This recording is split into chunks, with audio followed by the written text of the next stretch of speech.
repair.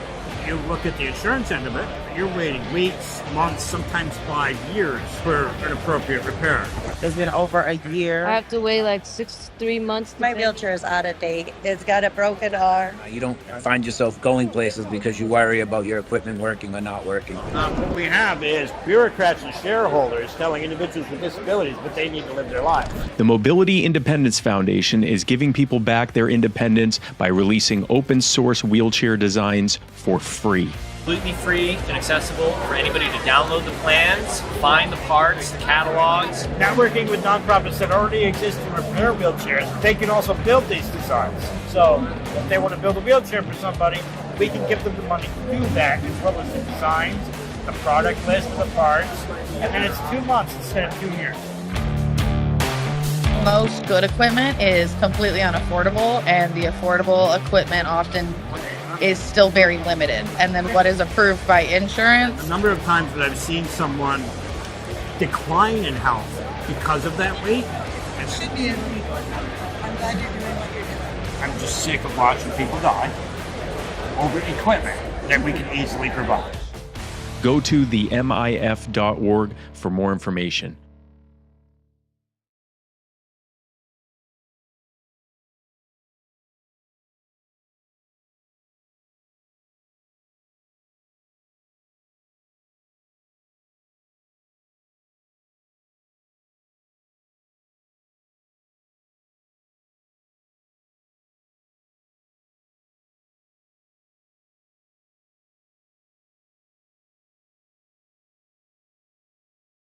Right now, hundreds of thousands of our loved ones and neighbors are unable to leave their homes or even their beds on their own. And it's for one simple reason. Wheelchairs are stuck in the dark ages. 50% of all wheelchairs in this country break down every 6 months. The breakdowns are easy to repair.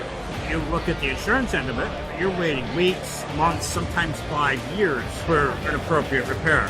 It's been over a year. I have to wait like 3 months. My wheelchair is out of date. It's got a broken arm. You don't find yourself going places because you worry about your equipment working or not working. What we have is bureaucrats and shareholders telling individuals with disabilities that they need to live their lives. The Mobility Independence Foundation is giving people back their independence by releasing open source wheelchair designs for free.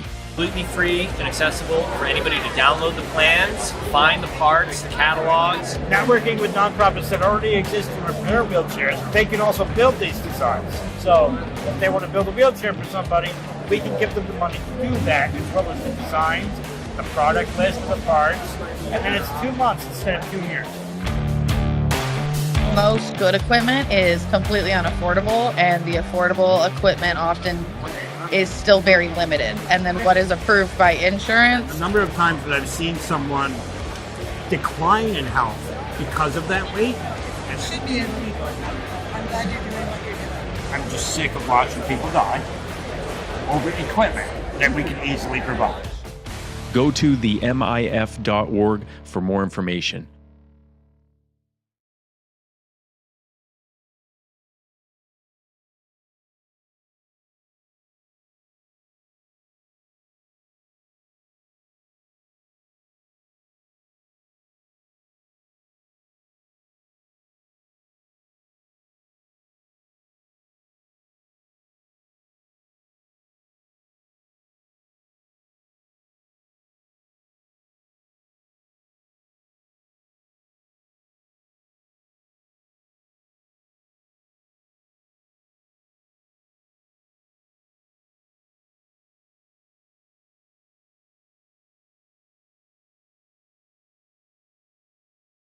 Right now, hundreds of thousands of our loved ones and neighbors are unable to leave their homes or even their beds on their own.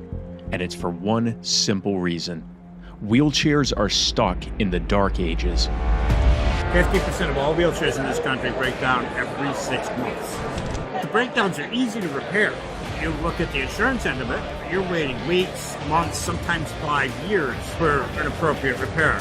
It's been over a year. I have to wait like 3 months. To My pay. wheelchair is out of date. It's got a broken arm. You don't find yourself going places because you worry about your equipment working or not working. What we have is bureaucrats and shareholders telling individuals with disabilities that they need to live their lives. The Mobility Independence Foundation is giving people back their independence by releasing open source wheelchair designs for free.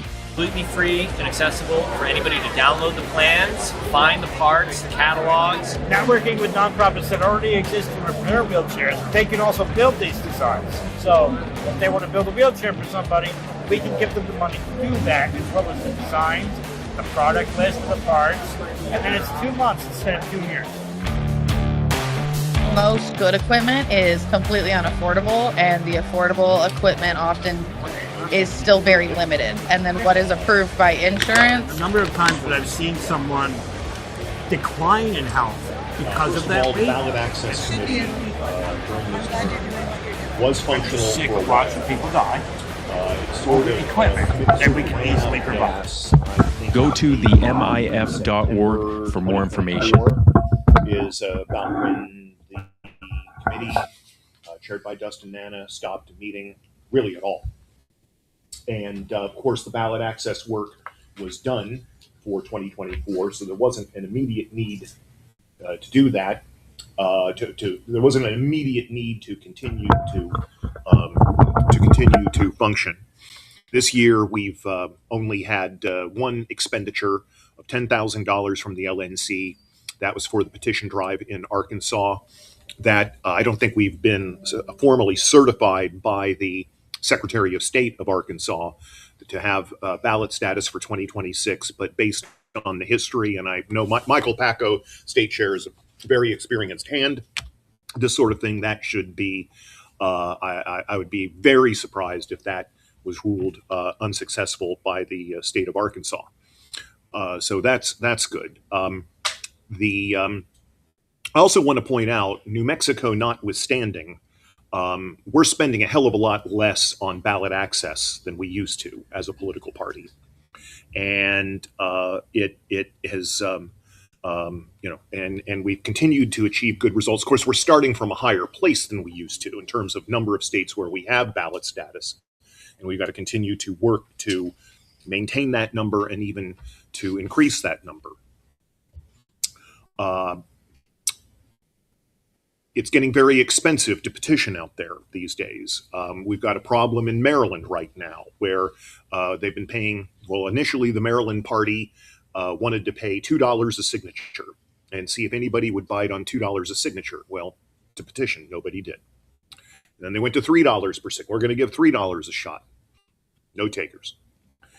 Finally, there was some petitioning that started at $5 a signature, but I am getting feedback from the paid petitioners who are not from Maryland or not within driving distance of Maryland that $5 ain't going to cut it anymore.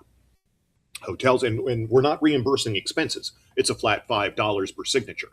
They say hotels expensive in Maryland. You know, we witness the inflation, higher price levels every day, and I've been asked nicely many times, got to have more, Bill, got to have more, not really doing that well financially by doing this. I recently talked with, called Arenza Thigpen. I don't know if anybody knows Arenza Thigpen. If you know petitioning, you will know or should know Arenza Thigpen Jr., a hell of a petitioner, I got to tell you. I called Arenza, who always gives good counsel, and I asked him, I said, in Maryland right now, what do you think we should be paying per signature in Maryland? $10 was his response. $10 per signature is what we should be paying in Maryland right now. All right. I don't think that's feasible, but we're going to have to increase it to $6 or $7 a sig. The Maryland party has spent $20,000 so far in petitioning, unless we get, a volunteer effort, which of course I'd really like to see. This costs $0 everywhere, but that's never really come to fruition, or very rarely. So anyway, a memo has been written up and circulated to the executive committee from the treasurer of the Libertarian Party of Maryland regarding the plan, where they stand, what it's going to take. We're going to have to boost it to $6 or $7 a sig. That's probably going to mean a cash infusion ultimately into this drive of $30,000 from the LNC, maybe more, or it's going to fail. It will fail. It's that simple. Already, the Libertarian Party of Maryland has put in 20 grand into this. So if we're going to continue to be have widespread ballot access for our candidates, and that's the most important thing right off the bat, is getting on the ballot. There's going to be, that's what it's going to take, and so there's a decision to be made by the executive committee coming up as to whether we're going to help Maryland out on this or not, and then the Maryland party's just going to have to figure out what they're going to do if we say no. I also want to address the New Mexico situation. I know that there's been a response. There have been responses on the list regarding New Mexico. Yeah, I mean, it was a very difficult situation, but it was clear from at the time Karen Ann Harlos was on the ballot access committee. She made it clear, and I think there were other people.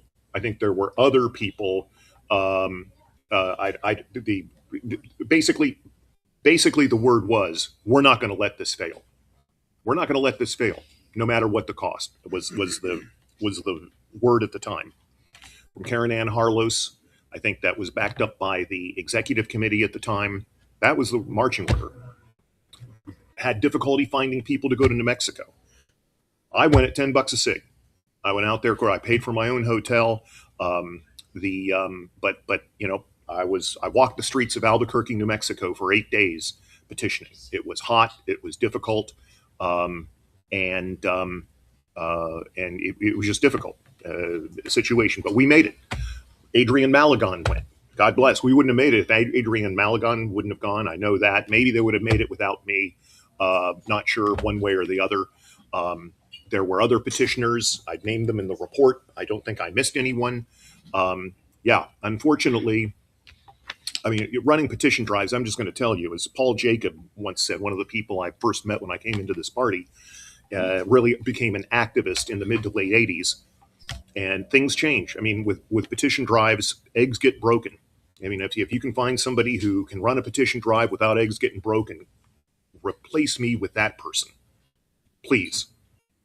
So it's just a tough situation right now, but I hope this party will remain dedicated. We are the preeminent minor party in the United States right now due to our ballot access, which means most number of candidates, most number of votes, most people getting elected, and we need to, in my opinion, we need to continue to emphasize ballot access. Ultimately, it's up to the committee and the executive committee, but that's the situation. And I do apologize for the lateness of the report, but at least you have a ballot access report. This committee has a ballot access report now. Can go ahead and form a new ballot access committee. And I probably have taken 5 minutes or more. So, I mean, if some people want to discuss this or have questions, somebody better move to extend. I'd like to move to extend by 10 minutes. Any objection?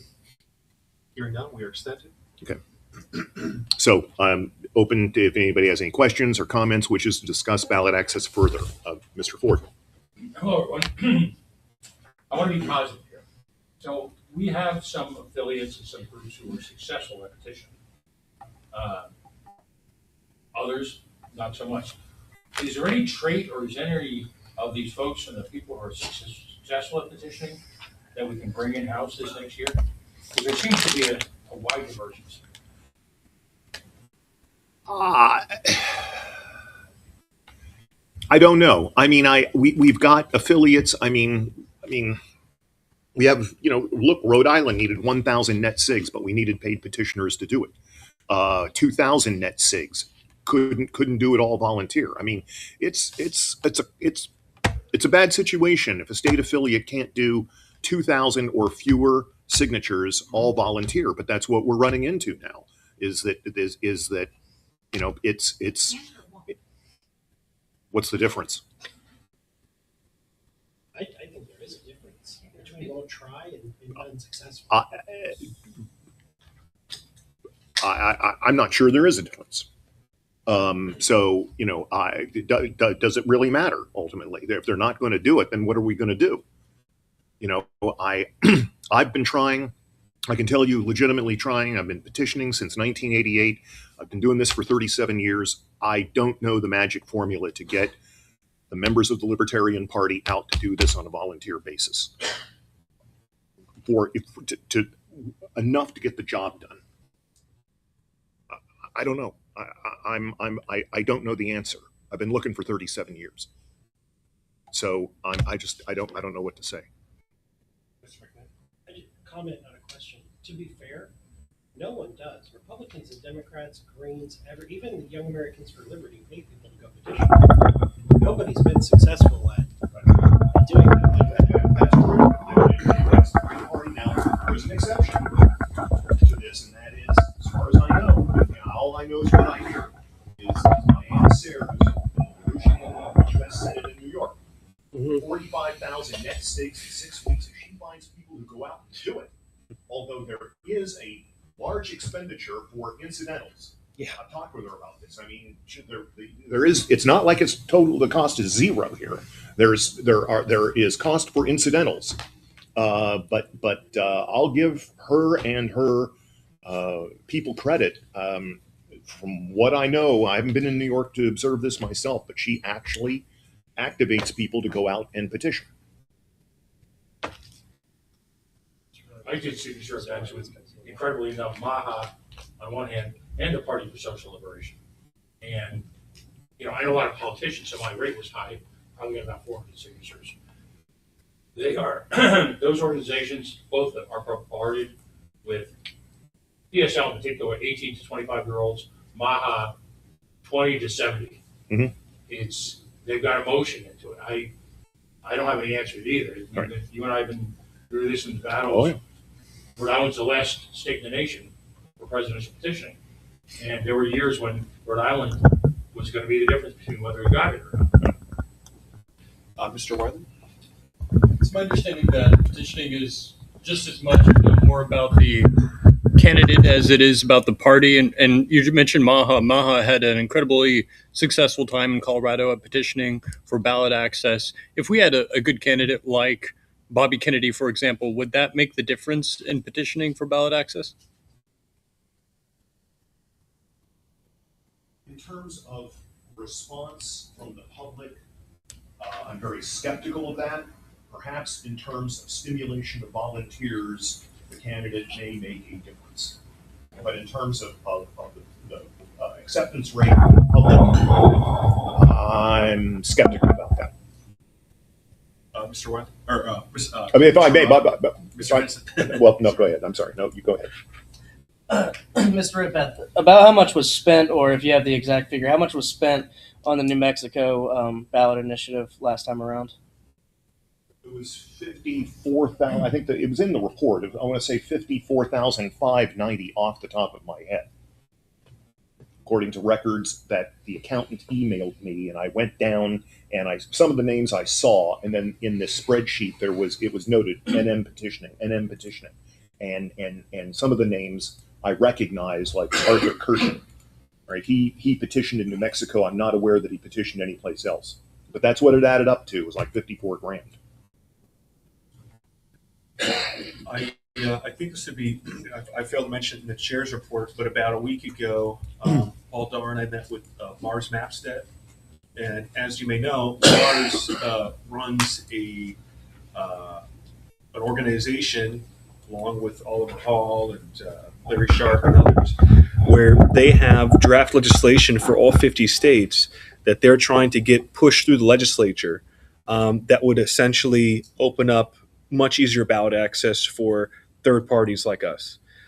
So that's a conversation that we had with Lars and his team, and they're interested in working together with the LP to try to push that policy in states, just like we do Defend the Guard.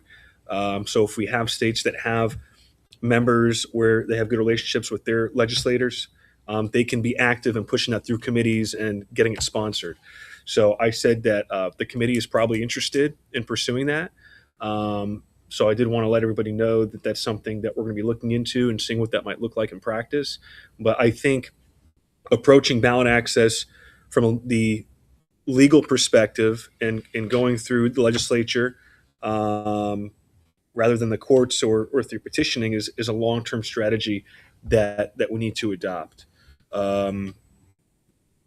I mean, Florida, 20 years ago during the Constitutional Convention, we went from very difficult ballot access to the XCOM could move to Florida and start a new political party tomorrow. I mean, it's that easy. You can run for president. Everything is wide open. And there was a convention of secretaries of state that Lars and his team went to, and many of those secretaries of state were interested in facilitating some of this legislation. So this isn't pie in the sky stuff. This is something that has some interest. So I just wanted to. A couple of things. One is Oliver Hall. Technically, Oliver Hall's organization, Center for Competitive Democracy, is separate from Correct. Lars Mapsted's Correct. group, but they're working on the same thing to a large extent. One other comment from this convention of election officials or Association of Secretaries of State, it was in DC in January of, I think, this year, 2025. And Lars Mapsted, I think Larry Sharp was there.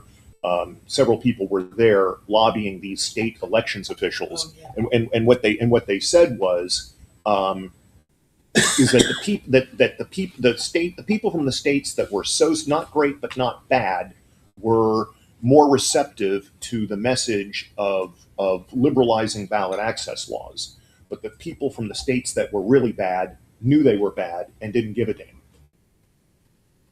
It was February. It was February, and that was a reaction that the bad people from the really bad ballot access law states, yeah, we're bad and we don't give a damn. Including my Secretary of State. Yeah.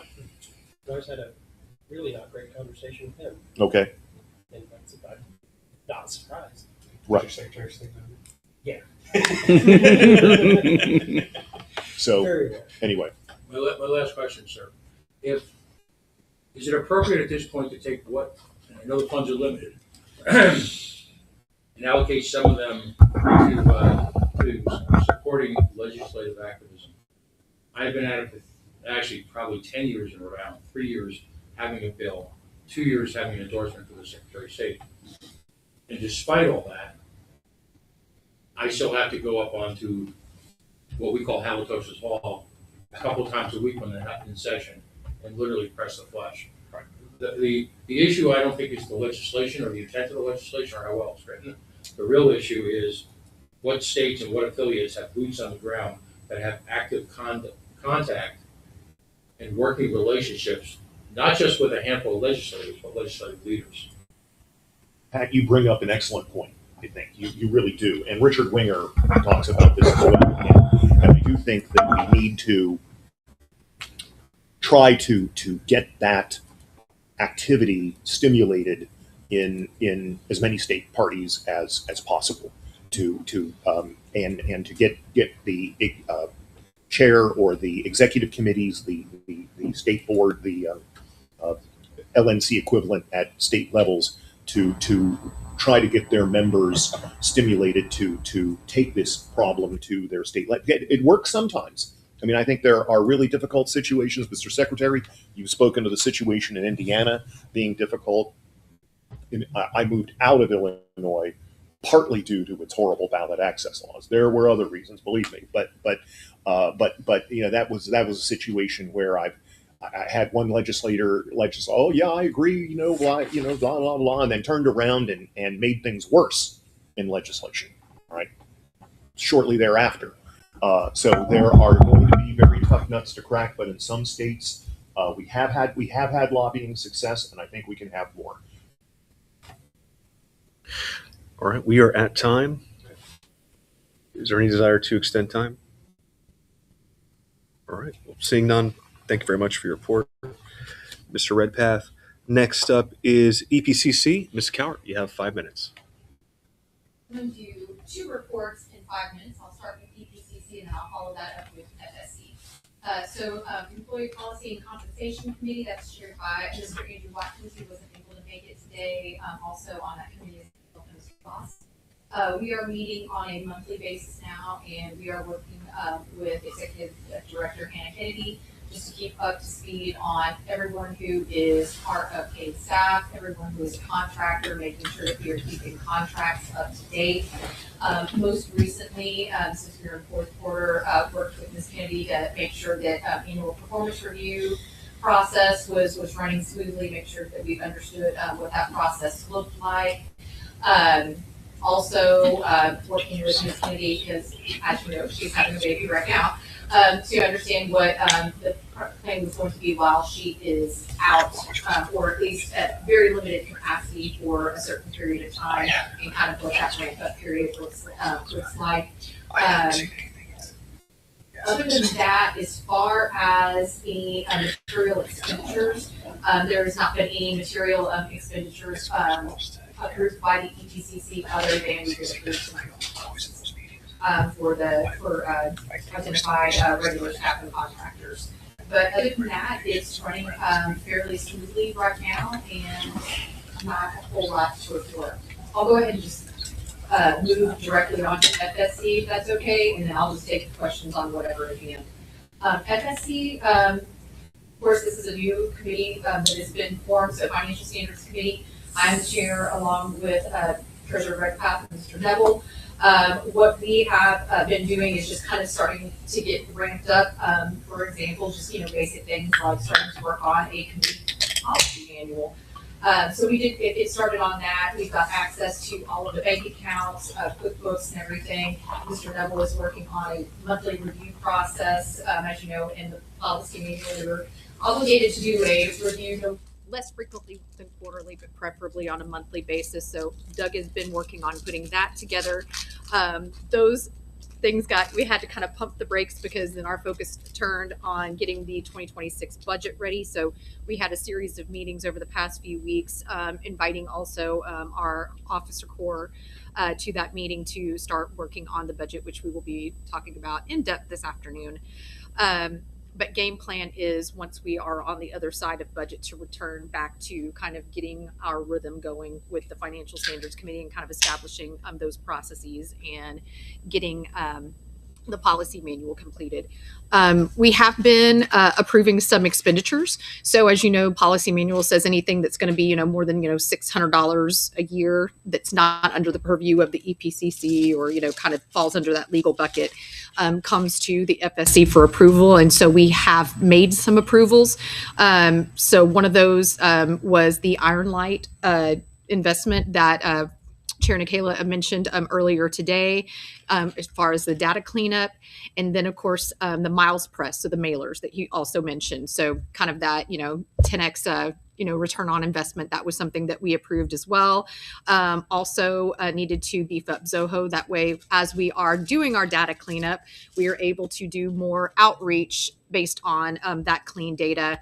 And we actually had our first declined expenditure request here this past week, and that was just because simply we do not have the funds to do it right now. It's not that it's not something that we want to do or that we should be doing. It's just not something that we are in a position to do right now. So all of that detail is in the report, but I'll just kind of stop there since I got about 5 minutes to open up any questions on EPCC or FSC. Sir. On FSC, can you tell us what the transaction was that was declined? Yes, that was the request for $5,000 for Libertarian Leadership Academy. See Michael Pickens for the videos and everything. So it's something that we absolutely want to do, but it's at this time, just with our financial situation, it's going to be something that we have to fundraise for. But the good news is, I appreciate you brought that request, just now fundraising to make that a project-based fund. I'm putting up the first 1,000, so I need 4,000 more. Otherwise, I'm not going to take a motion to adjourn. We'll just sit here all day. And I swear, when I asked that question, I didn't know that's what it was. I will donate to it too. It's something that I really would like to see us do. It was just not something that, as a committee, we felt comfortable approving that 5K spend at this time. time. All right, we are at time. Well, thank you so much, Ms. Cower. Is there, I hear no motion to extend, so we will move on to Information Services Committee. Mr. Dar. Yes, Sam Bowler and I on the committee are here today. Did not get as much as wanted for a written report. We were trying to work on some cybersecurity type recommendations is what I was going for there, and just an assessment of how many different accounts are out there, the different systems that people have going on there. What I will say is an observation that was made is that many times we're working on the LNC in different committees with people that are not on the LNC, and sometimes data does get shared around and emailed around, and it need to be very careful how you share that data around and make sure the others on your committee, if it's NDA material, that the NDA has been complete. I made sure the secretary should have the link for me now if anyone needs it from him, or you can just ask me if you need it to send it on to anyone. Make sure they complete the NDA. Make sure that anything, any data that is shared around is done securely. And staff is now thinking Andy was thinking in his head about the best way to do that forward, because anytime you introduce some security, that decreases ease of access and usability there. So it's trying to find that right balance so that we can be secure in data anytime we're sharing it between others on our committees and as the LNC to the different states out there. And that's all I wanted to talk about in the moment there. Yes, sir. I have a very specific question. Did the person that I requested you send that to, have they filled it out yet? I don't I don't know how to check this. Are you able to see the Zoho form of the NDAs on the other hand? Okay. I had the link to it. I don't get. Somebody in the room should be able to do that. Okay. Not it. I can't. I just had the link since I requested it before to make sure people had NDAs. And if you have not completed it, make sure you have. That's directed on that one. That is all I have. If you, I can send it to you. Okay. All right. Any questions for Mr. Dar? Hearing none, then we'll circle back to the. No. Oh, I'm sorry. Okay, you want to finish it, then we'll go back? Yeah. Okay. You got to finish up the item. Right. Okay, we're going to go beyond to item B, B, reports on special committees and projects. Litigation committee, Mr. McMahon. The litigation committee has not yet met. We have gone back and forth.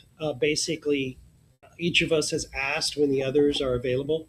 And that has, up until today, been primarily all that had happened. But as of today, we now have a meeting scheduled for 9 p.m. tonight. We'll have Oliver Hall on as well. And we'll be having our first meeting where we'll going to be taking on joining the New Mexico litigation, talking to Oliver about that, also the ballot access case, and then hopefully from that meeting be making a recommendation via email to the XCOM. Which will be meeting tomorrow. Right, which is meeting tomorrow. Mr. Ford. I'm sorry. XCOM's meeting tomorrow. I can't hear you. XCOM is meeting tomorrow. What time? When we're done. Immediately after the adjournment after. of the LNC. Absolutely. And that's it. Any questions? All right. Hearing none, I will go to Mr. Ford. We have 60 minutes on the discussion of the convention committee. So I'd like to see some guidance from the chair and the body at large. There's conversations I want to have about keynote speakers. There's conversations I'd like to have about rooms and money. In the past, that has typically been held. I'm sorry, question. Do you think any of this will need to be an executive session? I think that's what he was about to get to. About to say, sir. Okay. You are, in more words, you are correct, sir. So as in the past, former board members have objected to executive session. I would like to remind people that we have NDAs with certain organizations. And I'll just give a quick overview and then maybe we'll go to executive session. So first of all, in terms of, there's 2 or 3 metrics that we're actually following obviously very closely. 4 really, rooms, income from booths and can everyone hear me back there? Yeah. Okay, I'm sorry. Rooms, booth income, suite upgrades, and of course, breakout packages, which are part of packages in general. The website, the packages just went live. The verbiage is going to be upgraded significantly this weekend. I'm actually working now directly with Mr. Hudson on the website. So we've kind of, particularly with our fearless executive director in having baby right now. Yes. More pressing matters than being here. Yes, exactly. And I know, and I agree that the convention is the most important thing in the Libertarian Party. So, yeah. But let's just say this. I'll give it just a general overview. Right now, we've got a room commitment of about 700 rooms. 70% of that actually has to be sold with, or we run into a quote unquote a penalty phase. We've got now about 140 rooms sold out of that 520. The major bogey there. I'm sorry, is that room? That's not room nights. That's not room nights. That's not room nights. That's actually the way I'm trying to look at that. That's a great question. The way I'm trying to look at that is when you get into the weeds about how many room nights, it gets pretty chaotic, particularly since we're in 4 hotel locations. I look at it this way. We've got 700 seats, all right, assuming that those 700 seats represents each one person who's staying 5 nights, 4 nights to 5 nights. That's how I look at it. So we've got 700 seats. Of those, Sorry. Yeah. I put it on the screen. Okay. Like I said, there's some verbiage below that's going to be, and you and I have worked on this extensively. I wanted to get the damn packages up. Now, all of a sudden, it'll flow. Yeah. And as a matter of record, I got some great suggestions from Mr. Thompson this week, which was sent directly to our AV guy who was focusing extensively on lighting. I'm all about suggestions. If people have, things that they want to think we could do better, just let me know. So anyway, the big bogey, of course, of rooms is, as I've learned over the last couple of months, is no one's quite sure whether or not they're going to be a delegate. That'll start changing literally in the next couple of weeks. So I'm very, very comfortable there. Our booth income, we should actually exceed budget the way things are going right now. And I've got a couple of things I can add in executive sessions. And suite upgrades are already approaching prior year. So I want to give that overview to people who are listening or our guests who are here in person so that they have an understanding. And again, I'll be here, now that I'm here, I had the trifecta, by the way, delayed flight, lost luggage, lost Lyft driver. All right. I'll be here to answer questions. I would also put out to the board, I've already done this a few times, where I've gone on executive committee meetings of multiple state affiliates to have conversations with people and answer their questions about the convention. And that's proven to be very successful. I also have on the website a text number that folks can text. And I probably had about 30 people actually text me with questions. Some of them legitimate, some of them just to tease me. Some of them asked me about questions from 5 years ago. But it's up there and it works. Give me a day to get back to you, but we've answered a lot of really interesting little questions that I never would have thought of. So at that moment, I'd like to move that we go into executive session. Do I have a second? Second. What's the question? Executive session. Move to executive session. Yes, by the way, that number, 401-601-8533, right here. Okay. So the fact that no one's called that yet disappoints me. Okay, Mr. McGee. Okay, you can. So I move that we go into executive session. We have a second. Do we need a vote, sir? Is there any objection to entering into executive session this time? No, we figured it out. But are we going to move into executive session? Do you need to state the specific reason? Yeah, I didn't. Purposes of the discussing convention matters. There are speakers. There are, and yes, I heard NDA in there. I'd have to look at the policy. Also, manual. staff. Yeah, include staff time and discuss that as well. Okay. Well, with that motion, any objection, any discussion? Going once, going twice, going 3 times. Sold. I'm sorry. We have people in the room. So what we're actually going to do is we're going to get up. We're going to leave the live stream alone, and we're going to get up, and the LNC is going to go to a different room. So we can just keep all of our stuff here, and then we're just going to move That over. way we don't have to recreate streaming links and everything. Yeah. Oh. Okay. So I was gonna say, I mean, they drove a long way from here, but unless it's legally pertinent under executive session, I don't see when we have to go. I don't know. Some of it is. However, while we're in executive session, could we set up a little podium there for people who wish to do announcements about their Sure. convention? Yeah. Actually, yeah, that's a great Ooh, idea. okay. Drew, you can moderate. Nice.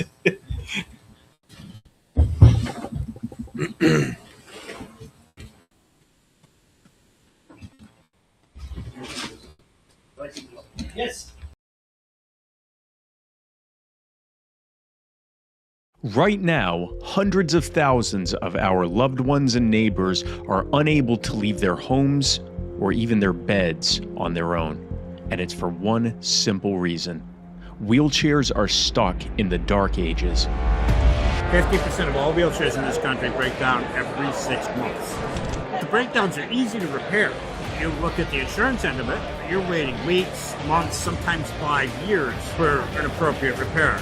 It's been over a year. I have to wait like 3 months. My wheelchair is out of date. It's got a broken arm. You don't find yourself going places because you worry about your equipment working or not working. What we have is bureaucrats and shareholders telling individuals with disabilities what they need to live their lives. The Mobility Independence Foundation is giving people back their independence by releasing open source wheelchair designs for free. Completely free and accessible for anybody to download the plans, find the parts, the catalogs. Networking with nonprofits that already exist to repair wheelchairs, they can also build these designs. So if they want to build a wheelchair for somebody, we can give them the money to do that, as well as the designs, the product list of the parts, and then it's 2 months instead of 2 years. Most good equipment is completely unaffordable, and the affordable equipment often is still very limited. And then what is approved by insurance? A number of times that I've seen someone decline in health because of that weight. It should be illegal. I'm glad you're doing what you're doing. I'm just sick of watching people die over equipment that we can easily provide. Go to themif.org for more information.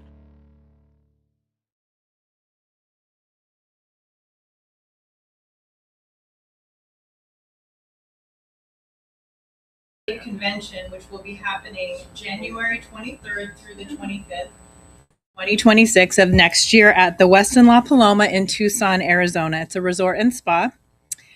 Our keynote speaker for the entire event really is Scott Horton from Libertarian Institute Anti-War.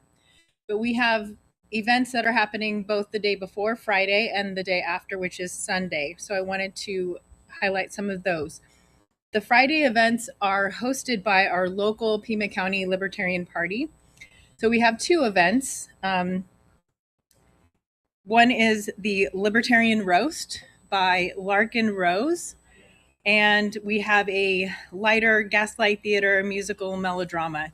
Someone can attend both of those because they're not in any way conflicting. It just might be the difference between if you want really hardcore kind of comedy versus something a little bit lighter. Saturday, in addition to the business meeting, we have breakfast presentations from Gun Freedom Radio podcast, and we also have a lunch presentation with Perry Willis, who will be talking about the Parity Project. And then, of course, that evening, our guest and keynote speaker will be Scott Horton. In addition to that, I have an event that's kind of interesting that I'm terming my League of Extraordinary Men and Women, which is a private whiskey and bourbon tasting. And if you are a candidate or you want a campaign, this I think is an event that will be really something that you will want to participate in. If you want to be in a room with people who have both run as candidates, run successful campaigns, who are just really high quality libertarians, this is the room that you want to be in. These are probably also the rooms where people will open up their wallet and support you. This is a private event. Only 20 people are able to attend, but it's a $5 donation to get into that private whiskey and bourbon tasting. But the people who will be involved in that are Ruth Bennett. She's one of the founding members of the LP. She was successful candidates in multi-states, In fact, as a governor, she took over 7% of the vote in her state when she ran. Judge Buttrick, who as a libertarian was a judge in the state of Arizona, Jim Cantrell, who has Phantom Space, and David Hardy, who is an attorney who has written many books, one of which was on Waco, but he also served the U.S. In the Department of Interior. Scott Horton, of course, will be in that room. Kristen Overn, who works in Hollywood. She has an awards program, and also she worked on the Henry Brown campaign. Also, Perry Willis will be in that room. So this will just be a really private event for people who want to rub shoulders with those people. It's going to be a great opportunity. And then on Sunday, while we libertarians don't want to, we like to differentiate between a voluntarist and volunteerism. Of course, volunteerism is something that we libertarians support. And so there's going to be some volunteer opportunities. We have an organization in Tucson that doesn't take any government money. And so that's, I think, something that's of interest. And then also we have a border presentation and tour down on the southern border in the county of Santa Cruz. So that's what's going on our convention. That is January 23rd through the 25th of 2026. You can find the information for this on our website, which is azlp.org. And if you have specific questions, you're welcome to reach out to me specifically, chair@azlp.org. Thank you very much.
This is fun.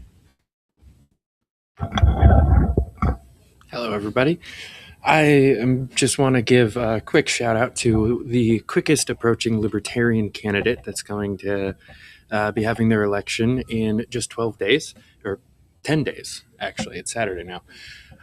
Wendy Higdon is running for state senate in the state of Kentucky, and she is running in a three-way race against Republican and Democrat for the 37th district.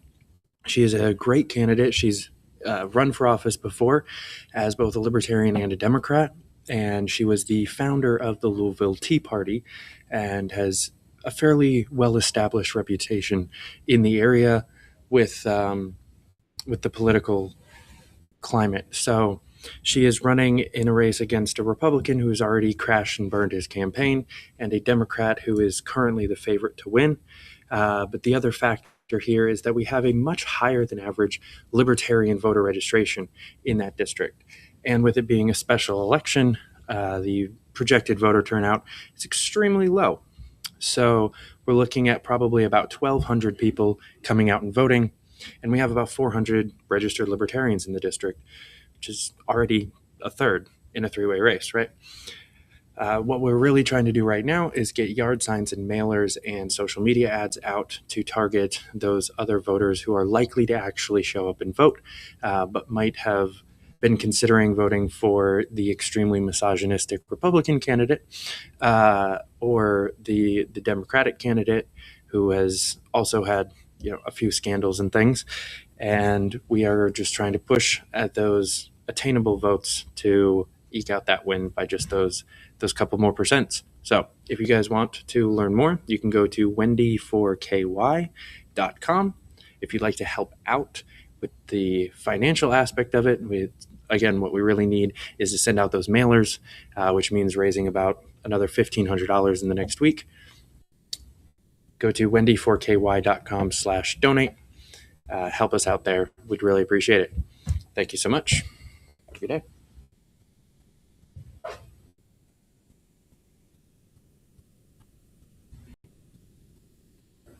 Is it still running?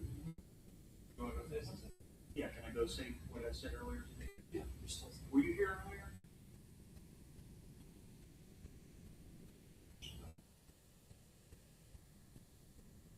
Yeah. If you were here and not listening. That's okay. Yeah, the floor is yours, sir. I'll be up in just a minute.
Am I on the screen?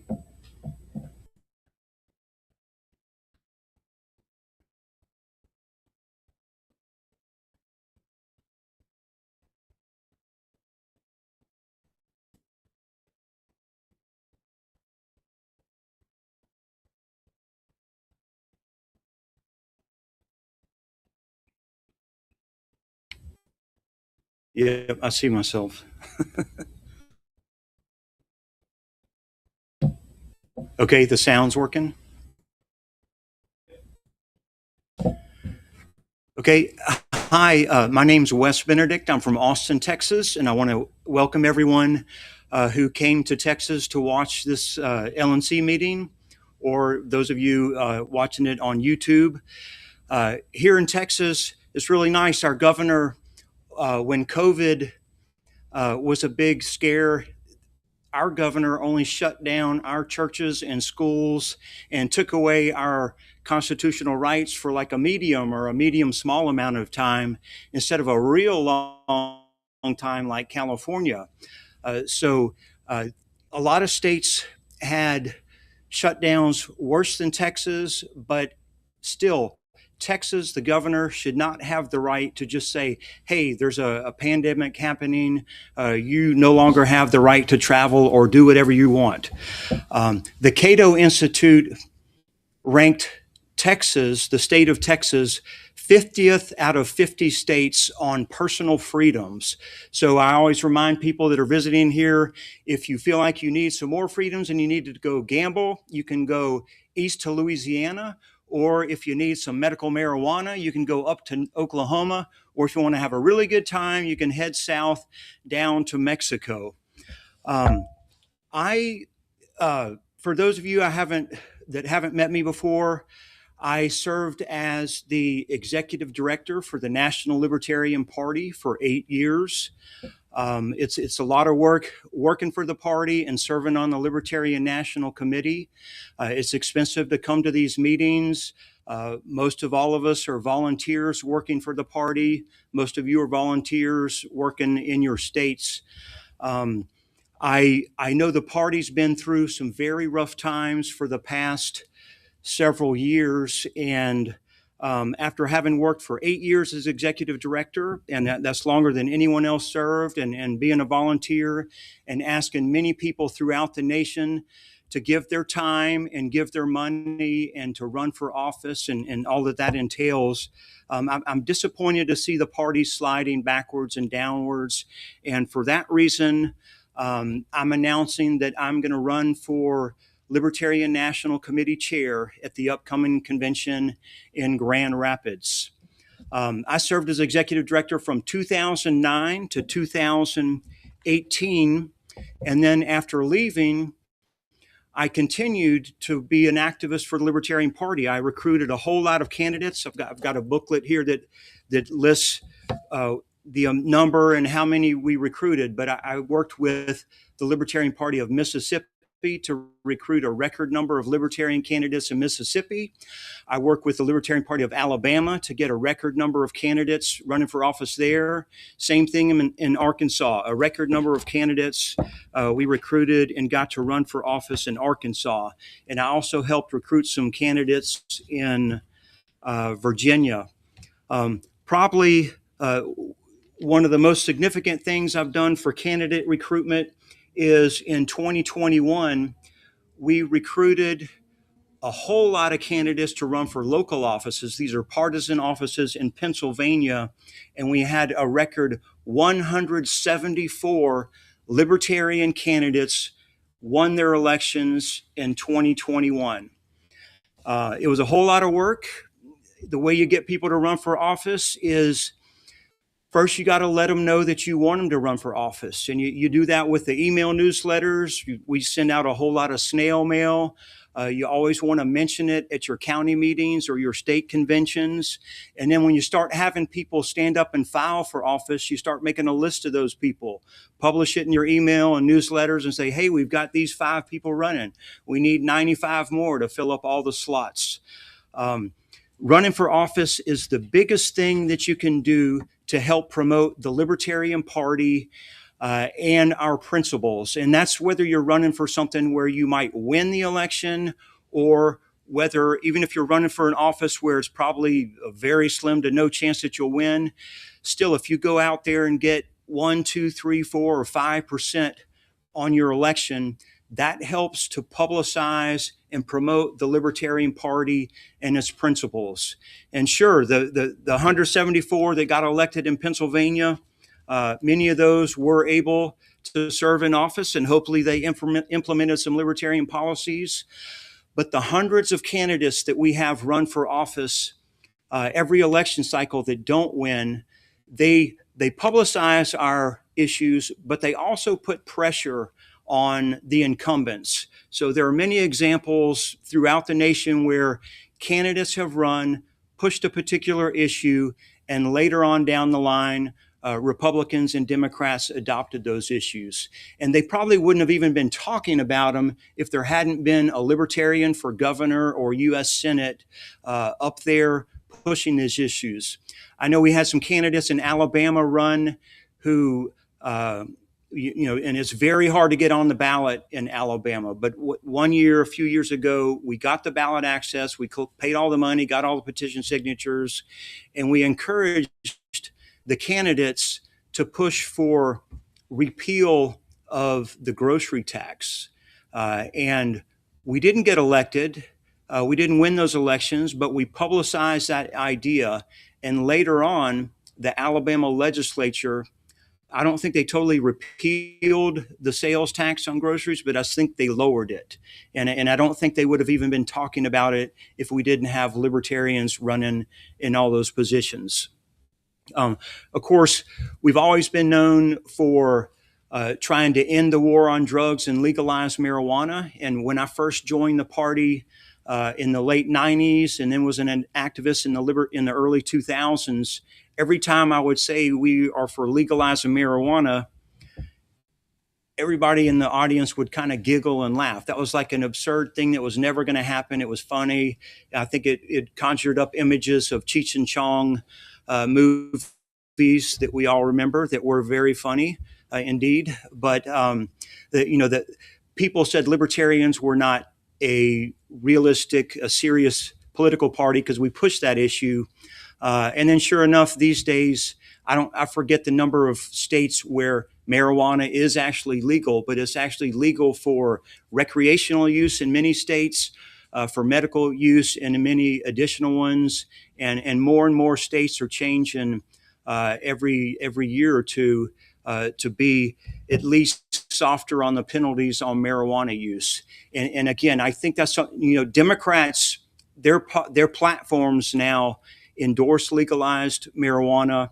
Some state Republican parties do that. Even the Republican Party of Texas briefly said that they wanted to legalize marijuana in Texas.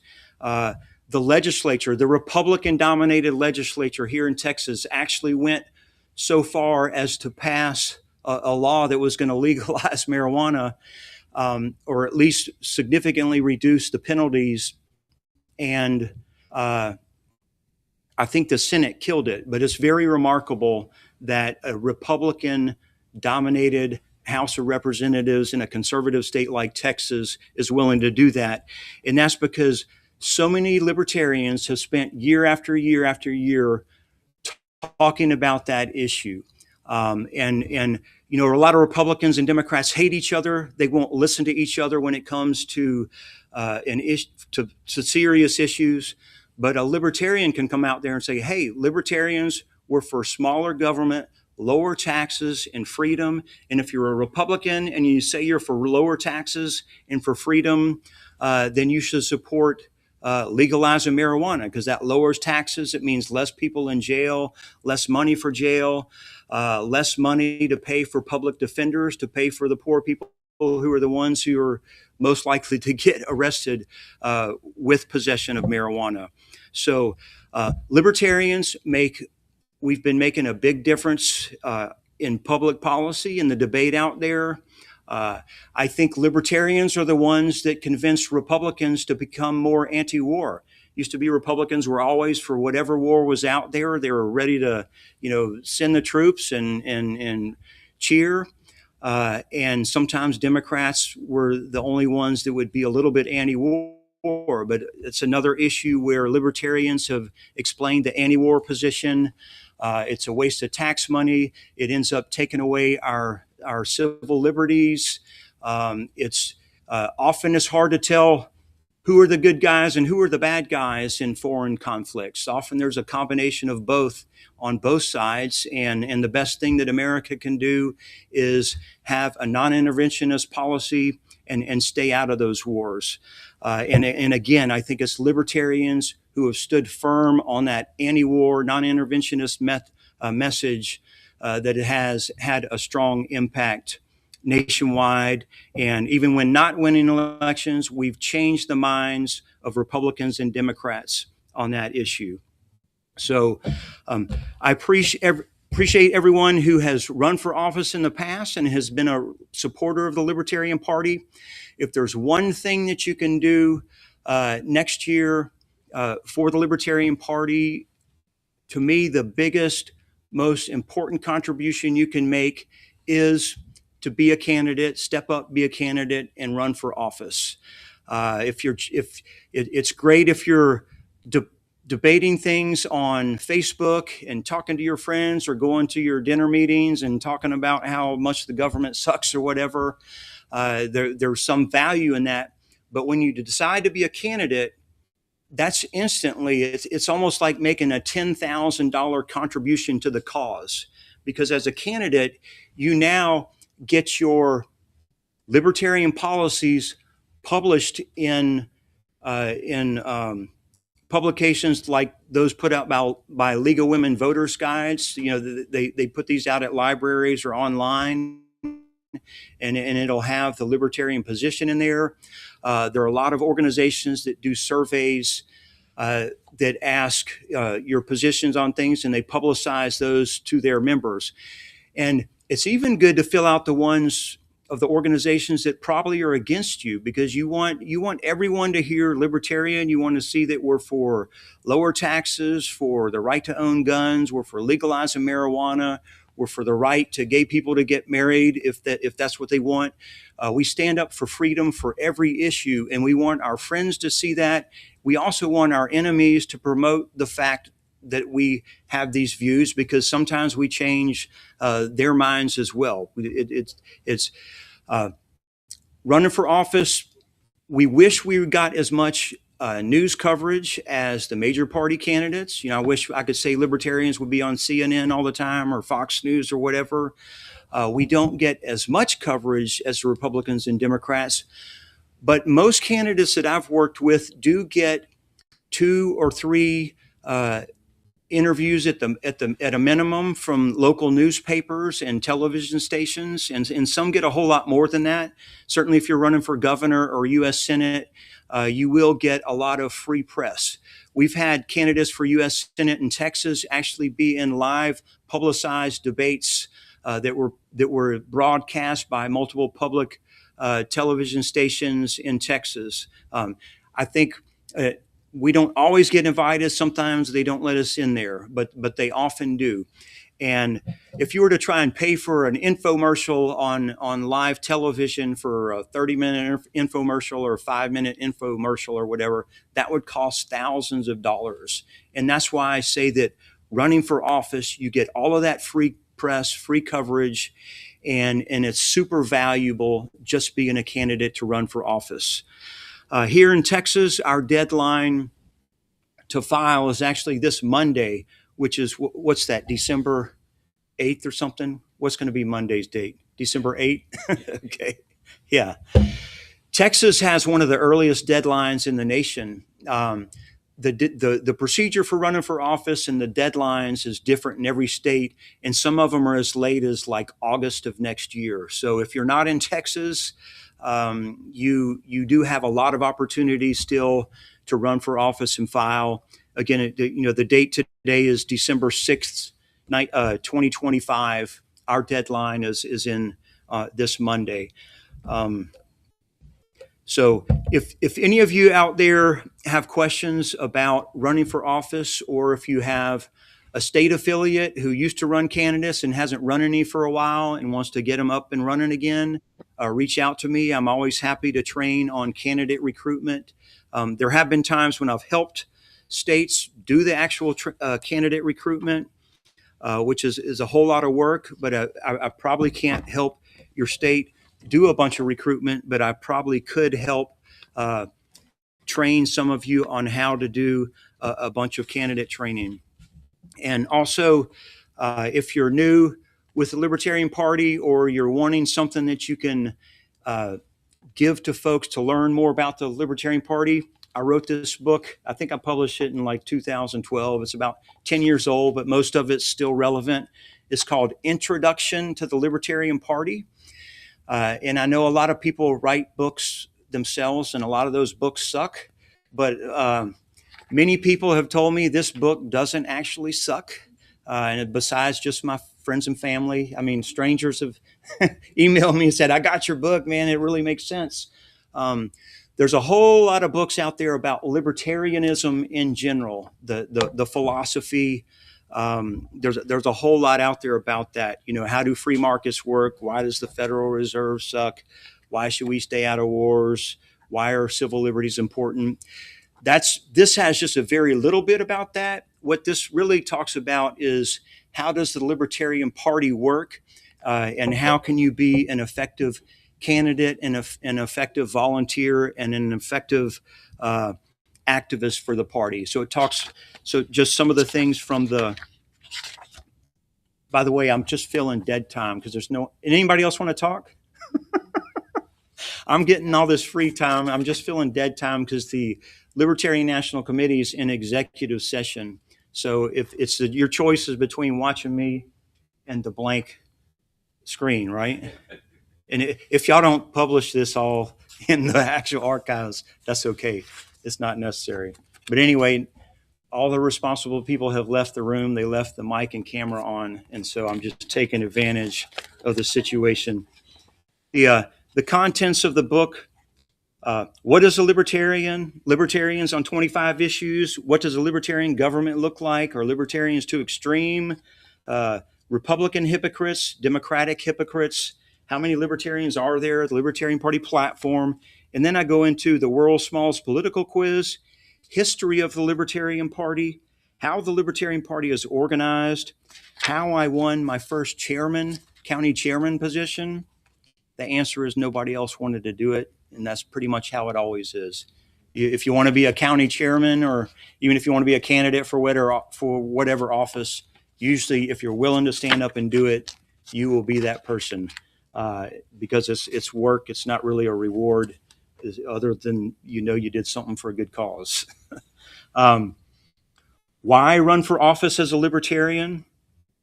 The life cycle of a libertarian campaign, how to donate and volunteer. Are libertarians wasting their votes? I've spent a few pages on that because that comes up so often, and that's all in here. Famous libertarians, the movement outside the Libertarian Party, and libertarian infighting. I thought it was worth one chapter on libertarian infighting, but it might be worth like 2 now, maybe 3. But anyway, the answer to the infighting, one answer is, I wish you would stop. But another answer is, what's that? Yeah. The best solution is don't fight. But another solution is don't worry about it. You can still be an activist, even if the party's infighting. Like you can form a political action committee. That's what I did. I formed a PAC outside the party that helps recruit and run candidates. You can form PACs in your state, or if your state party's a problem, work at the county level. If your county party is a problem, work at the national level, or follow the national party. So the infighting, it happens with Republicans and Democrats as well. It's probably unavoidable, although we seem to do it especially well in the Libertarian Party. But it is something that if you want to be an activist, you don't have to wait for the infighting to stop or for conflicts to stop. You can just find a way to work that's outside of what's going on. Do we have another speaker that's going to come up and talk about something? Okay. All right. So in any case, again, my name is Wes Benedict. I'm running for chairman of the Libertarian National Committee at this upcoming Grand Rapids convention. I really hope many of you will sign up to be delegates and show up to the convention and vote for whomever you want. I think I've heard a couple other people have filed or saying they're going to be candidates. I know that one of them is Evan McMahon from Indiana, and I think he would also be a great chairman of the Libertarian National Committee. He's been the chair of the Libertarian Party of Indiana, I think for like a long time, like 10 years. Okay. And Indiana has always been one of the best performing states, if not the best performing Libertarian Party state in the nation.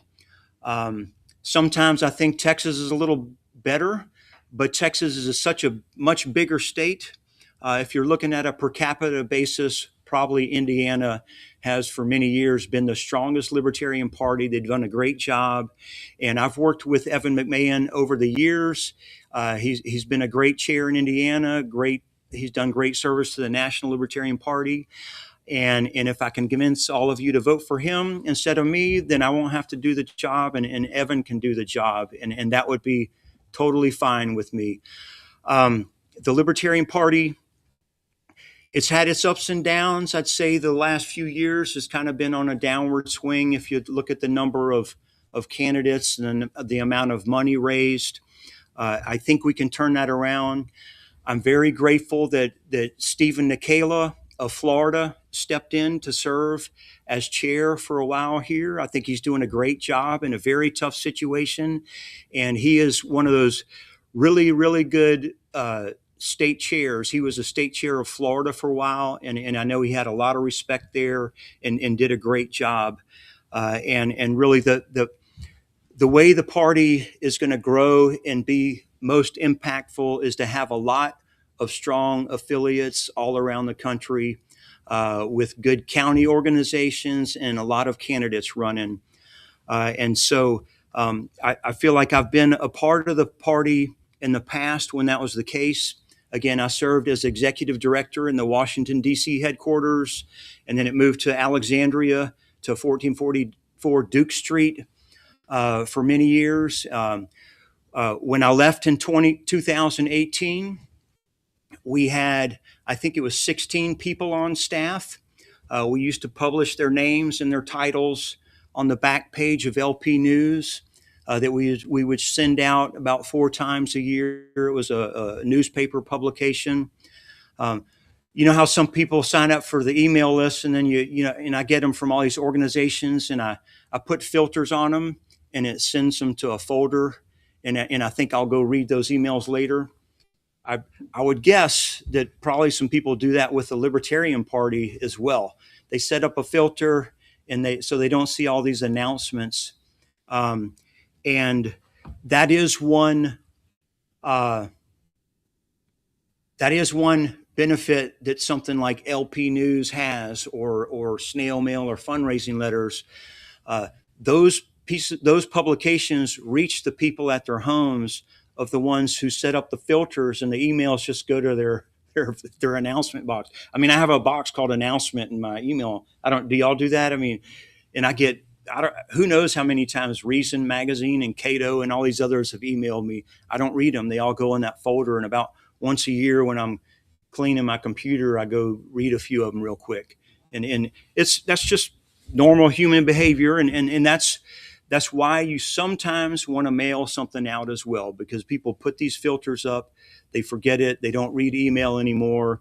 And I don't even think people go to websites hardly anymore.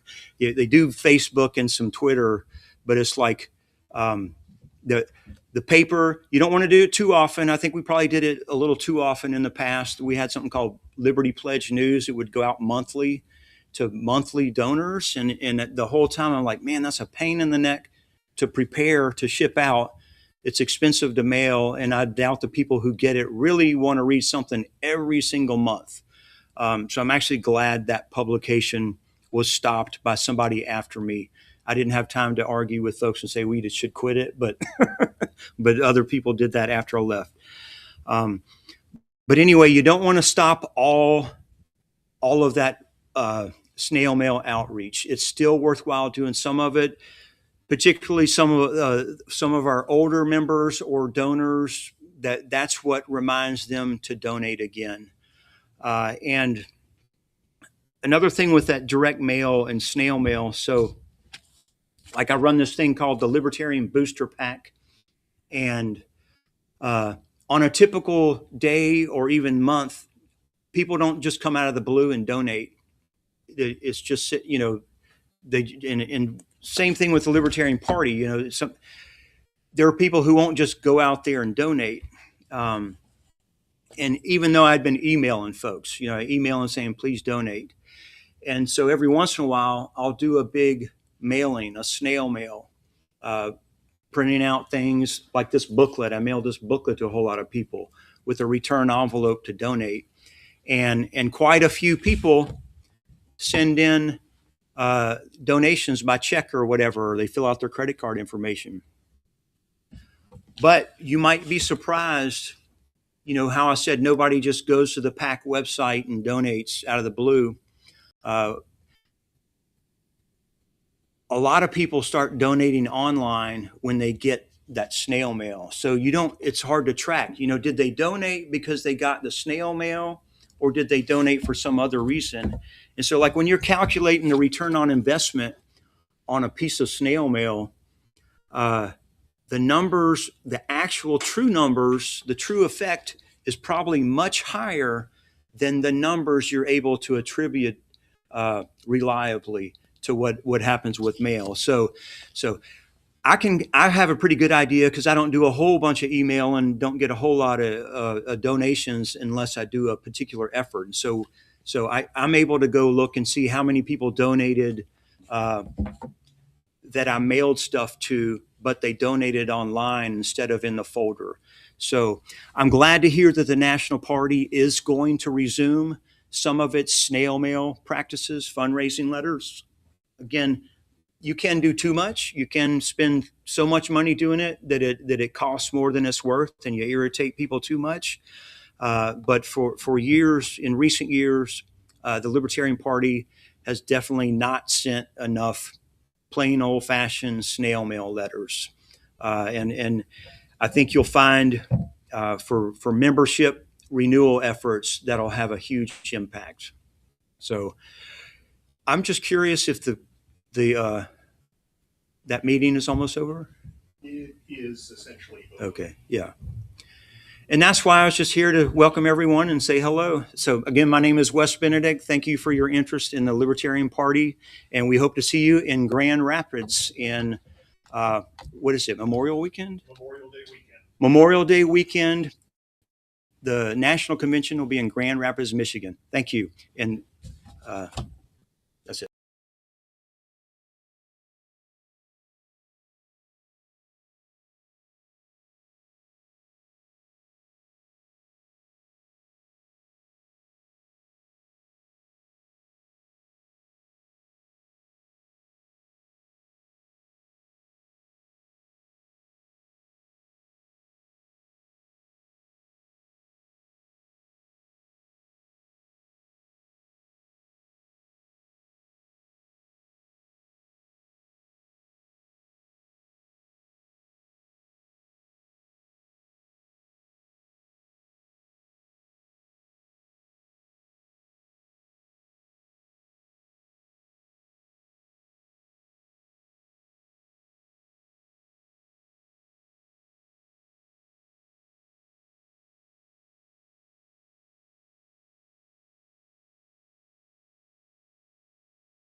There's war going on in this world.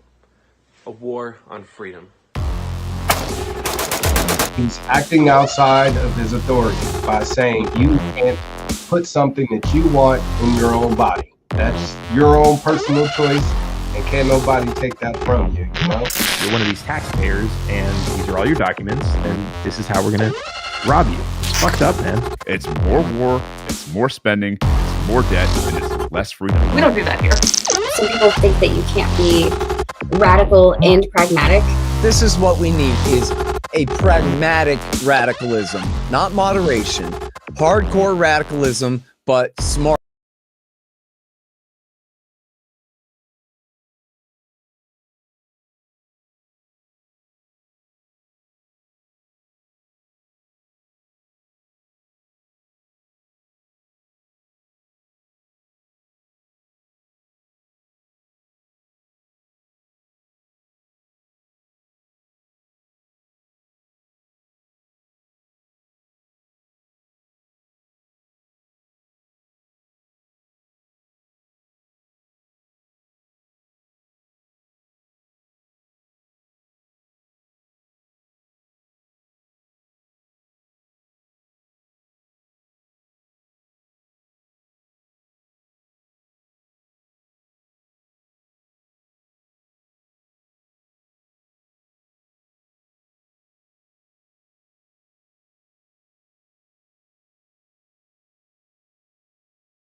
It says he does something.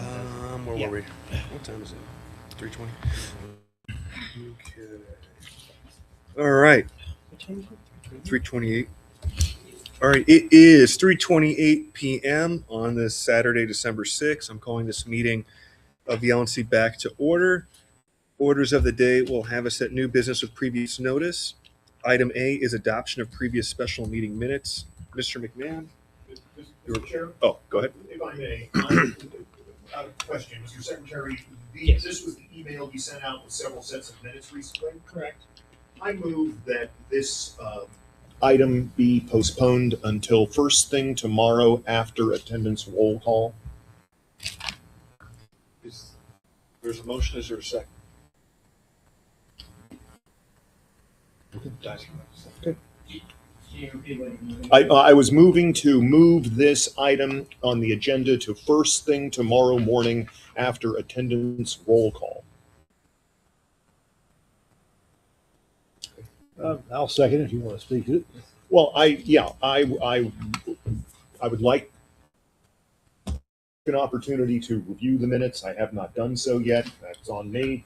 But it would be, this is just approval of minutes, correct? I mean, I don't see any harm in postponing this till first thing in the morning.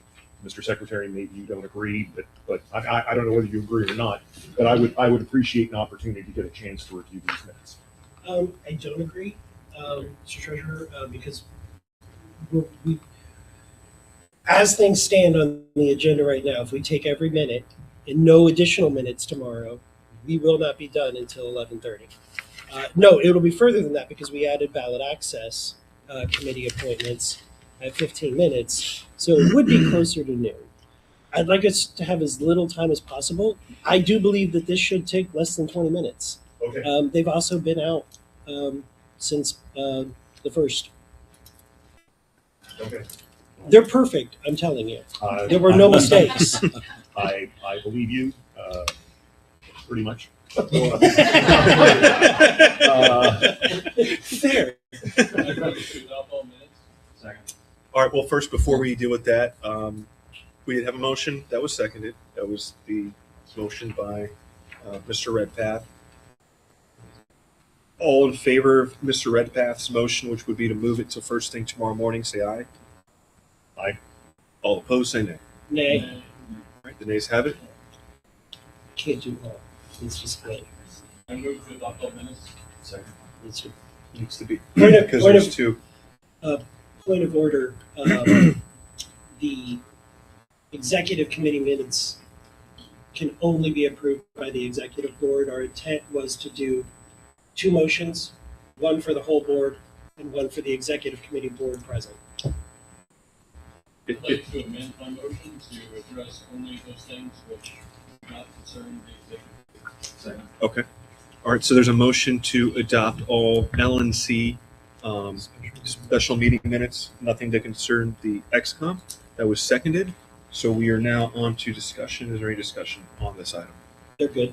Do we need to adopt the amendment? We need to approve the amendment, then we can make the objection to it. Well, I think- Was there any objection? No objections asked. Oh yeah, because they did it. That's Yeah. Yeah. We need a second. right. So we adopted the amendment. Any discussion on the motion as amended to adopt all LNC special meeting minutes? All right. Without objection, we've adopted all of the LNC special meeting minutes. So we're still on discussion. That's My computer. No, that was to do it that way. That wasn't Yeah. to adopt the minutes yet. right. That was We were just voting to on his do it that amendment way. To the motion. Yes, amendment goes before the motion. Yeah. So we're voting on the amendment to have it just be the LNC special meeting minutes. Okay. So Because his motion was moved and seconded. Yes. So it has to be amended. right. So we're voting on the amendment. Now we're voting on the main motion. Yeah. Now we're on because the we motion. did Okay. Okay. Yeah, that's what I thought it was without objection. So okay. Anyway, so we're on the main motion, which is the adoption of the meeting minutes. Yes. Okay. Any discussion on the motion to adopt? Just Any- as a point of information, I believe they are up there now. I don't know. I didn't give them a whole lot of time. but all of the recordings from all of those meetings are also available on Elpedia. But they will be very quickly on Elpedia. On Elpedia, all of the meeting recordings are up there. Just as an FYI. All right. Any further discussion? Hearing none, we'll take it to a vote. Is there any objection? Hearing no objection, it passes without objection. And then the second part, move to adopt the LNC Executive Committee minutes by vote of the Executive Committee present. Second. All right. Any discussion, Mr. McMahon? Same statement as before. Okay. So only members of the XCOM, so Pat, us three, we need to do raised Bill hand. Redpath, four. Okay. All right. We should do it by raised hand. We'll do it by raised, yeah. All in favor of XCOM members only of adopting our meeting minutes, please raise your hand. All opposed? All right, the ayes have it. All right, we did it. Okay. All right, we survived. Next is we are on the adoption of the 2026 budget. So at this point, the chair is seeking a motion to adopt the 2026 budget as presented by the XCOM. So moved. So moved. Is there a second? Second. All right. Let's get that budget up on the screen, and the floor is open to discussion. Just as a FYI, the minutes that are, or the notes that are over to the side in column V, those are just my ramblings. Please ignore them. And just to preface this conversation, the Financial Services Committee met every week for a number of weeks. Myself, Mr. McMahon was also in attendance, Hannah Kennedy, to come up with the bones of this budget, which was passed by the Executive Committee a week or so ago. So there has been some thought put into this. We didn't just come up with this at the XCOM meeting. It was multiple meetings that got it to this form. So the goal of today's meeting is to nail down the specifics and discuss everything before we pass it for the next year. So go ahead, Mr. Thompson. Jesse, having been involved with this, I wish to see. All right, Ms. Cowart, you're seated. Did you wish to be recognized this time? I do. I would like to move to make an amendment to the budget. Your amendment? And just to kind of preface the motion, I think everybody has had a chance to look at the budget. We are running a deficit budget as of right this second. This is something that we talked about in the FSC. I'm sure it was discussed in the executive committee as well. So we have been actually continuing work behind the scenes on this. So what I'm going to move is that for each of our main revenue income line items, to increase each of those by 10%. So for those of you who are looking at the budget, this would be the general fundraising, other membership, and recurring membership. Each of those line items increase by 10%. Collectively, the increase of each of those line items by 10% gives us an additional $75,000 of income. I've talked about it with the executive committee.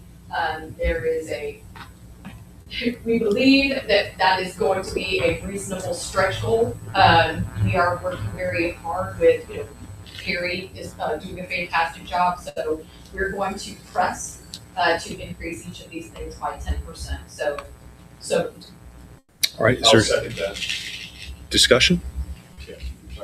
Mr. Redpath? Yeah, I think that's reasonable. I mean, I mainly did the revenue projections and I based them off of 2025 actions and didn't build in an increase in those. And, looking back at the history of, and I'm just observing in the financial statements, I don't have exact numbers in front of me, but looking at the history with the bar graphs, financial statements, I think that's a pretty reasonable increase given the history of midterm election years as, when compared to the previous year, the year after a presidential election. And, an exception was 2022 versus 2021. But generally, I think it reflects that a 10% increase over 2025 revenue pace is not inappropriate. So I will support this measure or this motion. Any further discussion? All right. Hearing no further discussion, is there any objection to the amendment? Can we do it without objection? Oh, can we? Because this is just voting on. This is just amending This it is just before amendment. adopting the whole budget. Right. Okay. So it's Yeah. not an. Right, Yeah. Right, okay. Okay. So hearing no objection, the amendment passes. We're going to call that just one. Okay. Is anyone else seeking to be recognized? Mr. McMahon? I would propose increasing the budget line item. I'm going to show it here. This is the litigation line, which is right here. It's the general litigation line.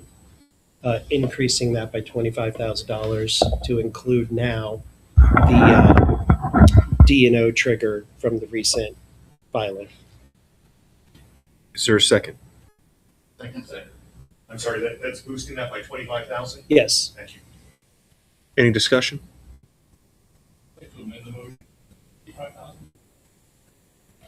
There's a motion to amend to increase by 65,000. Is there a second? I mean, if I may ask, I might second it, but I'd like to ask why. For sure. Going after the former chair is probably going to be very expensive.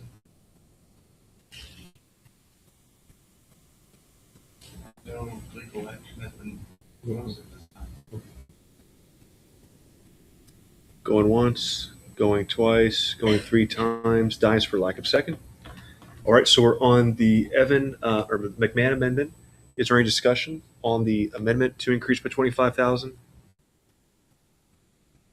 Is there any objection to the amendment? Hearing none, passes without objection.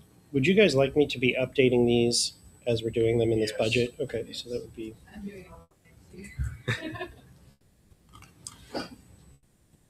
What was the? Hold on and give me one just quick So we have to second, do the please. increases as well. Yeah. So that is 165, 132, 528.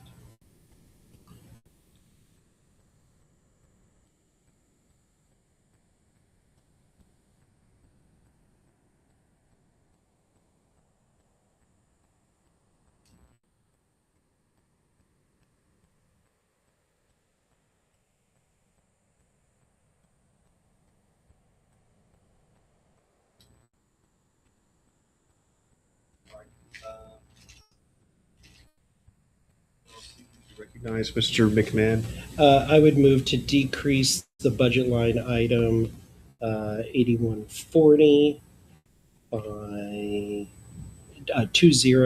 What is 8140? 8140.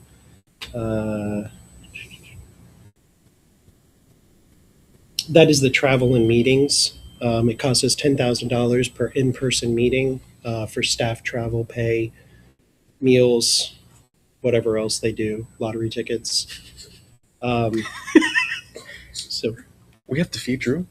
Question, Mr. Secretary. Yes. So this would the intention of this would be to not have any staff travel to any LNC meetings, but excluding with the exception of the convention. Correct. I will second that. All right, set motion's been moved and seconded. Is there any discussion? Actually, I'll amend. I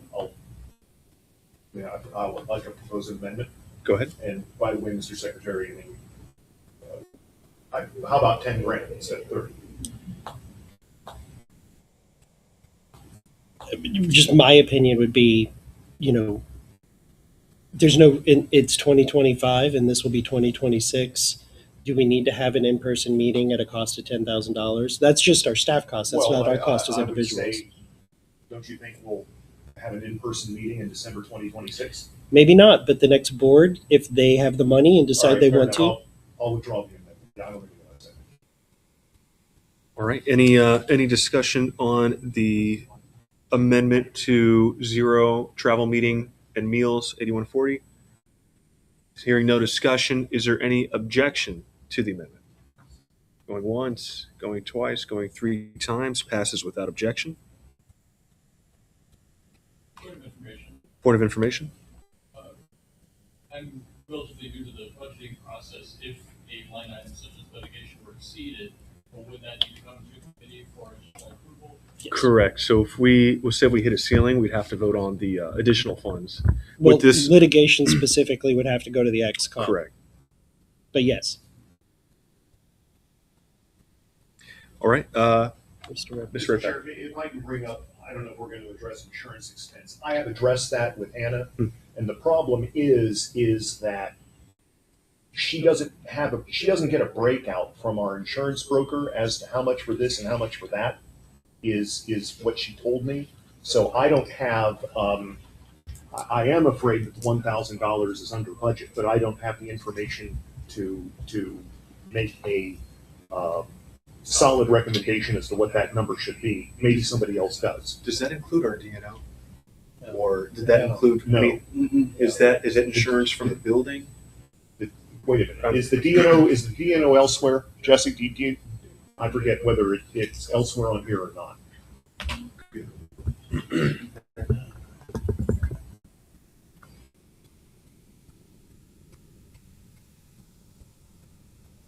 Actually, I think that does include the DNO. It's really cheap if that includes the DNO. Well, I mean, we'll it's explain wow. it though. Yeah. It's actually, but if they're only getting paid $1,000 a year, there's no way. I don't have any insurance policy that's $1,000 a year. I heard an update from Hannah. She said she didn't know because things weren't broken out. She needed to talk with our insurance broker to get a breakout, and I don't have that yet. It was, I mean, in 2025, it was budgeted as $17,800. So I feel like there's a huge discrepancy between that $1,000 and 17 and But the actual 18,000 expense was like 500 and something, according to the. of what we actually paid. That's listed as the expense. Jesse, correct me if I'm wrong. Yeah, 8160 includes the DNO, but I also think it included some other things like there were multiple insurance types that are lumped into that one GL code. So that would be inclusive of the DNO, but it would also be inclusive of other insurances that we carry.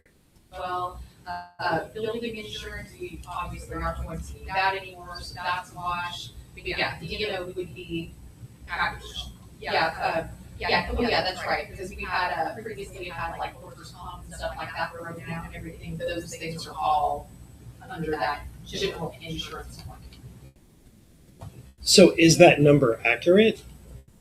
No. Is it that's highly what I'm under? saying. Is it underreported? Is it over? I believe it's underreported. I know that Hannah was going to discuss it with Joseph, and then she was going to try to get that breakout from the broker. But I don't believe that. I think we do need to increase it, but I don't know what that number is. I don't know either, but I would move to increase it to 5,000 because we don't have the building anymore. That Point of clarification, Jess, since you have the figures in front of you, or Ms. Cower, what did we actually spend in that category last year? So that's the thing is that the actual spend.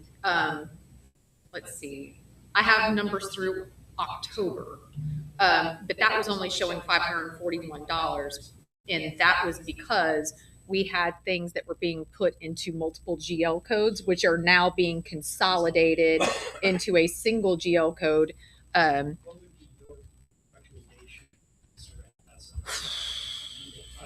Is enough? Are we going to have to come back and increase it again? Yeah, because let me take a look at like property GL insurance. Do we still have any of these expenses currently under other GL codes? Yeah, well, that's what I'm saying. Like, if I look at, like, for example, if I'm looking at actuals for, 8170-50, that was the property insurance and everything. That was, nearly at, $8,000 spend through October. But that's gone now. It's it's obsolete. I'm just wondering if we're just playing kind of musical chairs with the GL codes, if other GL codes currently aren't changed Yeah. to decrease Yeah. the So, spending. like for and then- example, 8065, which was the workers' comp. Which is not on here. We have They're up to that there was nothing billed to that, so Oh, it's zero. there were no actuals for that because that was under something else. So I mean honestly, I think that Bill's recommendation is as good as any. Cyber. All right, we have a motion and a second. Is there any discussion? Yeah. All right, the motion is to increase 8160 from 1,000 to 5,000. Discussion going once, going twice, going 3 times. Is there any objection to the amendment? Hearing no objection, it passes without objection. So that is red path motion to increase 5. Yes. I would like to move to amend revenue on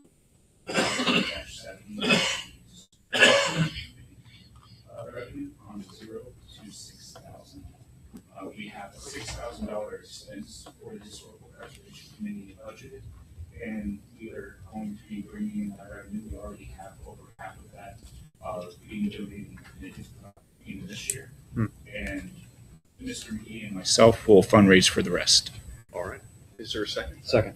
There's a second. Any discussion? Hearing no discussion, is there any objection to the amendment? Hearing no objection, passes without objection. All right. Up next. Yeah. Mr. McMahon.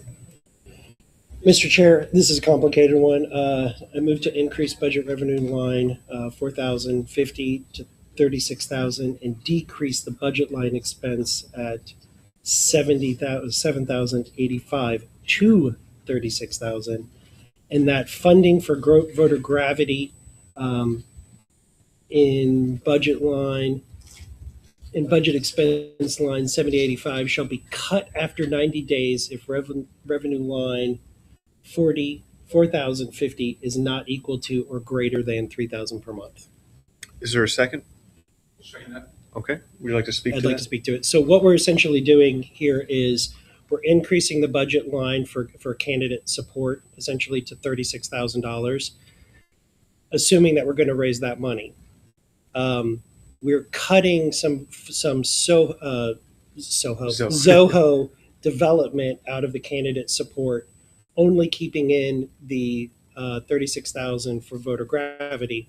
The second part of this proviso is that we have 90 days to start raising $3,000 a month from the affiliates to keep voter gravity going. And at that point, if it is not bringing in $3,000 a month in revenue, it is a terminated program.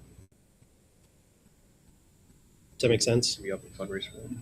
And we would be fundraising for that. And it wouldn't just be like we're going to the actual affiliates like Texas and being like, LP Texas, give us $250 a month, or it's raising it through recurring contributions through members who think this is a good program that we should keep. And if the members don't want to fund it, if candidates don't want to support it, if past candidates and future candidates don't want to keep it going, then it goes away.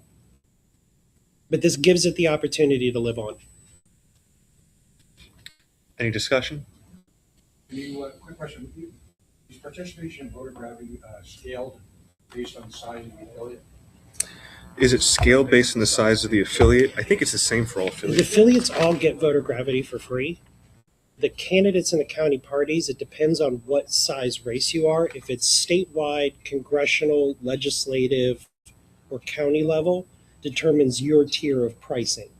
But the state affiliate has access to all of the infilled voter registration information. All of the L2 targeted data information is all infilled on it as the state affiliate.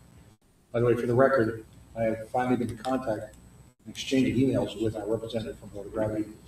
Chris. Encouraged him to participate, or should I say invest? Yeah. In our program. If you could reiterate that. Sure. I'd be happy to. Because it is actually a marvelous opportunity. Yep.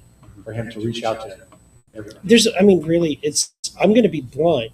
This was a thing that really irked me about the LNC before I became secretary, is we have this amazing tool that only there's several affiliates who have signed up and are part of it.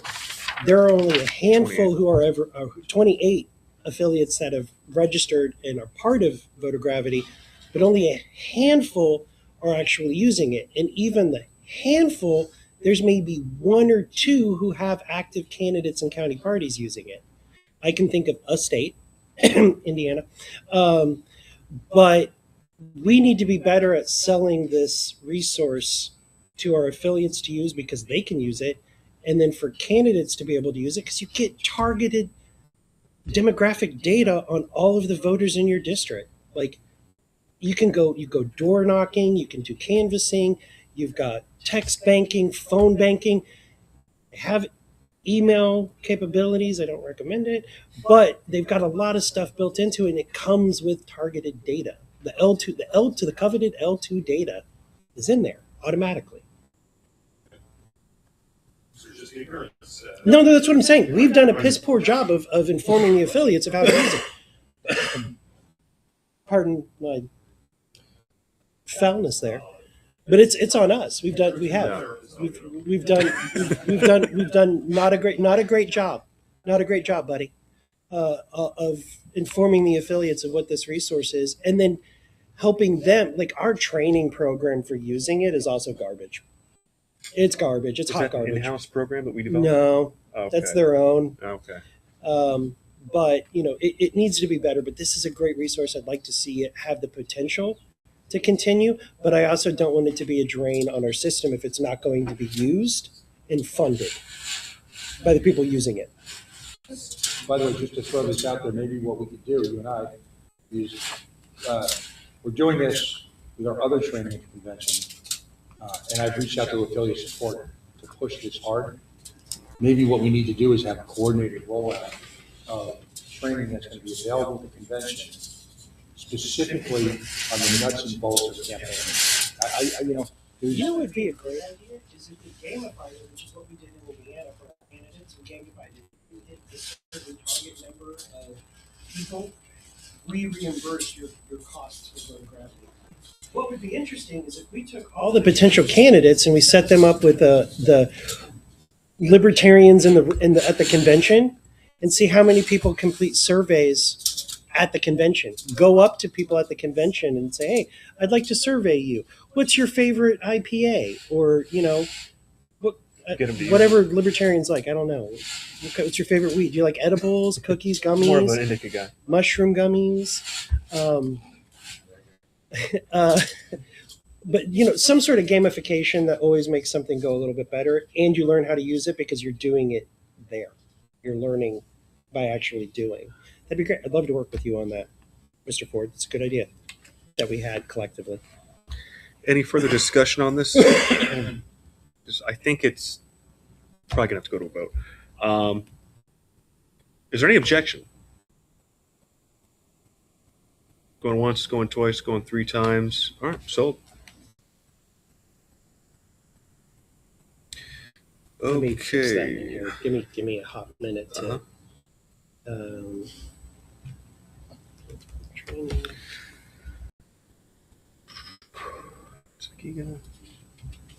No.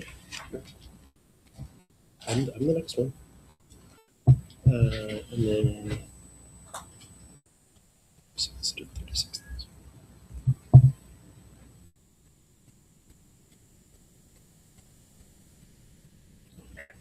Mr. McMahon, you're recognized.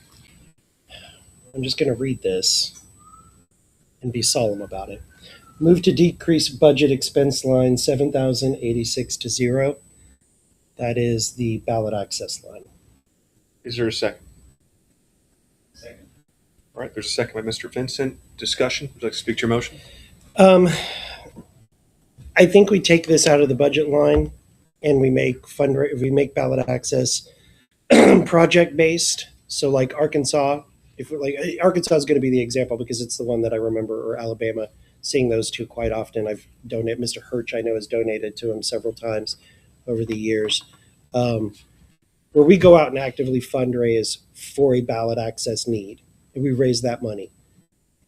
if additional funds are needed, then the executive committee, at the request of the ballot access committee, can contemplate amending the budget and giving funds for those specific projects, which is kind of essentially what would happen anyway, or in most situations. But so this would remove it from that line. It doesn't remove the need for ballot access. It doesn't remove our need to raise money and fund it.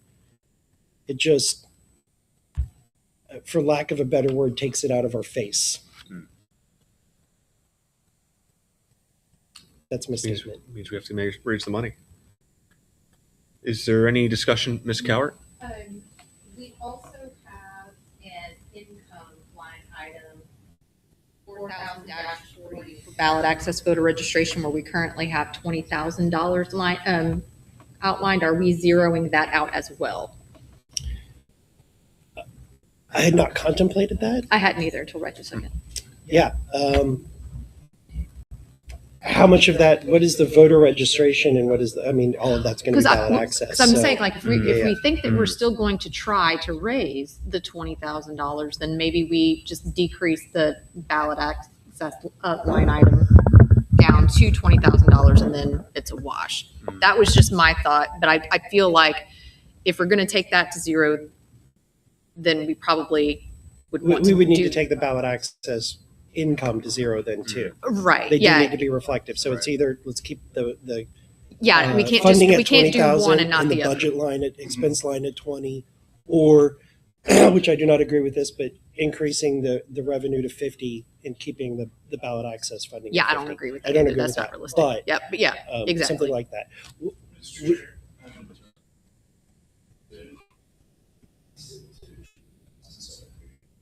All right, so there's an amendment to increase the ballot access fundraising line. I think he means to increase this from 0 to 20. That's right. Yeah, from 0 to 20 because amend the amendment. So decrease it to 20,000. Right. Second. There's a second. All right. Any discussion on this? Yes. Mr. Redpath, go ahead. Couple of things. I don't understand the allocation of revenue between various. How should I say this? So we send something out and we pitch ballot access to raise money. Right? If that person gave money for ballot access, we don't know. You can't say that. We do know. But we do know because we have specific links for that whenever they're going. No, but I'm just saying that it is something this committee is doing, right? We pitch that, right? Are people giving that money, earmarking it? Now, perhaps under the Mr. Bowler's motion, and if they do that, then I guess they are doing it. But if they just respond to a ballot access pitch letter, are they giving money to ballot access? We don't know that, right? I think that we make pitches on various things. We're doing this, we're doing that. But people may say, hey, the Libertarian Party's doing great things here. I want to help the Libertarian Party. So they give the money. So I think this concept is very nebulous to begin with as to how to allocate revenue for this or that. I would also say that we've been down this road before many of you were on this committee of ballot access. The one thing that I would object to is ballot access becoming a project, quote unquote. Right? We've been down this road before where ballot access could only spend the money that was specifically raised for ballot access. It didn't go well, right? It hurt the ballot access effort, which is a core function of this party, of this committee, in my opinion, and maybe more than my opinion. And so I want to be careful here on this because if it's down to a situation where, say, we're only going to spend money on ballot access that is raised by the ballot access committee, or something like that, it's going to hurt. The ballot access effort and ballot of this committee and the ballot access results of this party. Before I go to McMahon, Drew, Do you know? I know when we send out the mailers, usually when I see them come back, it's like in a prepaid business envelope, and it usually includes our form for filling it out. So we know that specific mailer is tied to that specific cause, right? Yeah, That's when fair to they- say. When they send it back in the VRE with the form, that has, Okay. everyone has So we a can, code on it. and then when it comes to appeal emails, we also have the specific code tied in the hyperlink. Yeah, the UTM source. Okay. So I think I'm going to bring it to McMahon because I think he has another area that Two, he's two addressing. things. One, the website doesn't, we need to talk to Very bottom of the website it does. the very bottom. Which form is that? Go back, lp.org, bottom of the lp.org. I went to the donate button because it's supposed to be on the donate page. It has, that page has not been created yet, I don't believe, Sam. Yeah, I was trying to send you a message. It's in the development environment. Okay.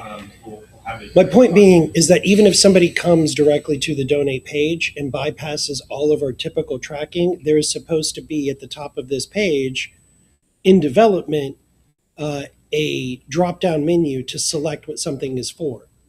So that deletes that. The other thing is nobody said that ballot access would only be funded by project. What I said was by project or coming to the executive committee and asking for the expense to be covered, but not having it be automatic in the budget. So we're going to, I'll use Maryland as the example because it's a live issue. Maybe we don't have time to fundraise there. That goes to the executive committee to ask for funding for that. It's not saying no funding unless it's fundraised. It's saying this, we put the 20,000 fundraised, 20,000 allocated. Anything additional needs to be fundraised or requested directly from the executive committee. That's it. Doesn't mean we have It's not to saying fundraise. we're not going to spend any more money on ballot access outside of that. Just wanted that clarification. Okay. stated. That's why I said Yeah. what I said. Because we're budgeting 20,000, so Yep. regardless of the income. Okay. On the amendment. Any further discussion on this amendment of the amendment? Any objection to the amendment of the amendment?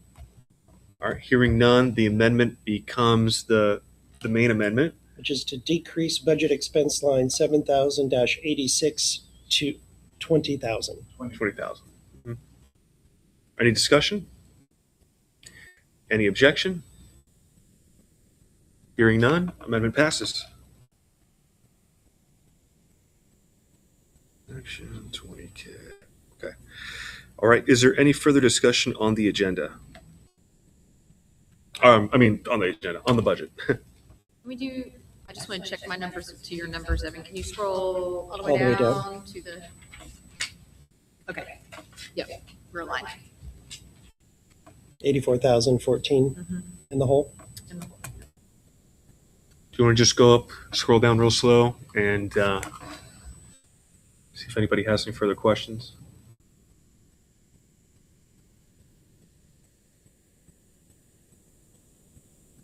So, Ms. Cowart? so for the body's edification and for those watching, at this point, we have kind of taken this budget as lean as we can without cutting material capability. So at this point, we would be going to Hannah to talk about, staff, to talk about things like that. So I don't like passing a deficit budget. I very much would like to not be in this position. But that's kind of where we're at. I'm not saying that that's not a place that we should go or could go. I'm just saying like that's where we're at now. Like we've made it as lean as we can until we start going in and cutting actual capability and or staff. And I will say, I mentioned it briefly in my chair's report, but I don't think the people at home got to hear it. It's not a rosy picture where we're at, but I will say that our fundraising efforts and capabilities is our number one priority. What I mean by that is that Drew, Hannah, Andy, Canyon, Matt, the entire staff, Perry, Everybody is focused on what we're going to be doing, which is starting in a few weeks, which is the parity project. And without even really getting started, we've already seen a lot of positive feedback from old donors, from people coming into the party, people, big donors. I had one donor that was very instrumental back in the original Archimedes reach out to me, said he's going to observe, but he'd be willing to put in $100,000 a year if we can pull this off.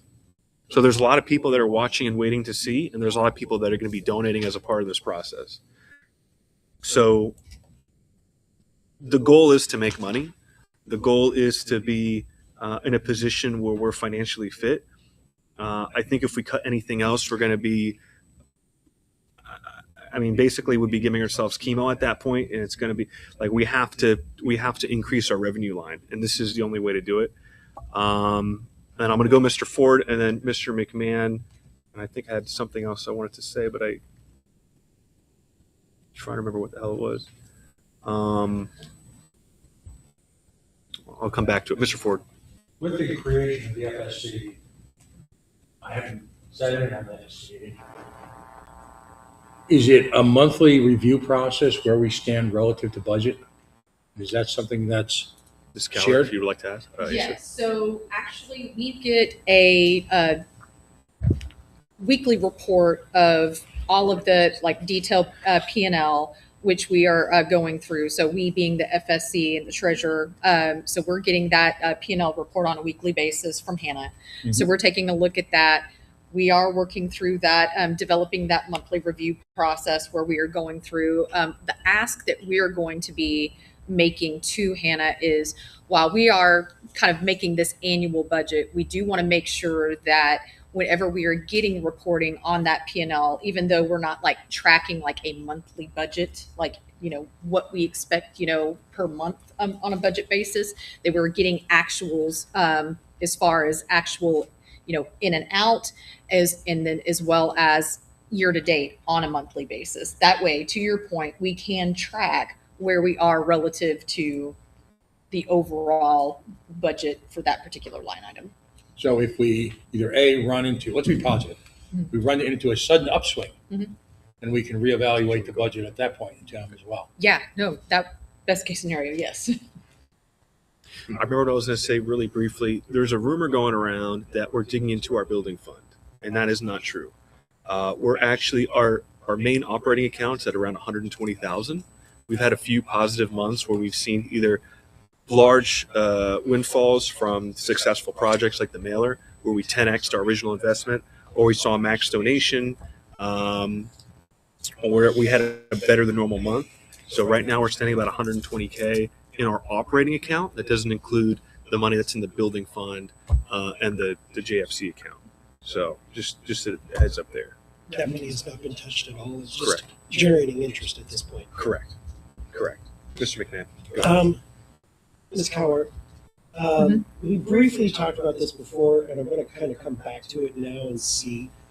On 8220 accounting and 8260 audit services, I know the accounting was outsourced within the last 2 years. I think actually it was in 2023 we outsourced it.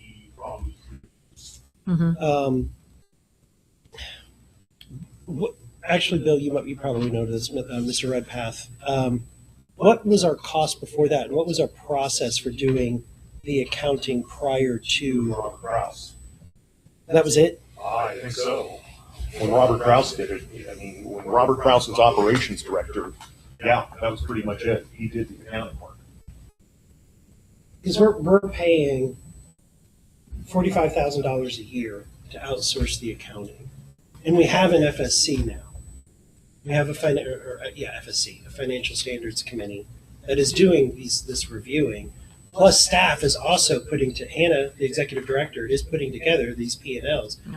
What are we paying the accounting service $45,000 a year for? I believe they're doing the QuickBooks.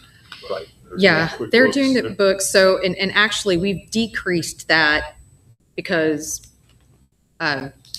Assistant Treasurer Patrick Mitchell has taken on some of that as well, and that has actually decreased some of the work that's, I say it's Joseph. What is the actual business that Joseph represents? Bill, help me out here.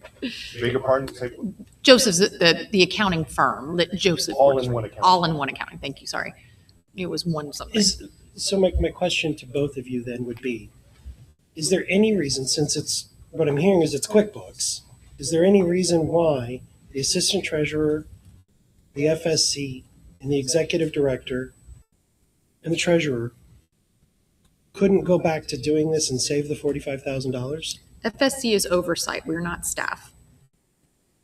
Right, but if you're reviewing the accounting, the budget, like what's actually being done, that's the secondary check. Because I think the reason why this was taken away was to create a level of oversight into the accounting. It wasn't because nobody was capable of doing it.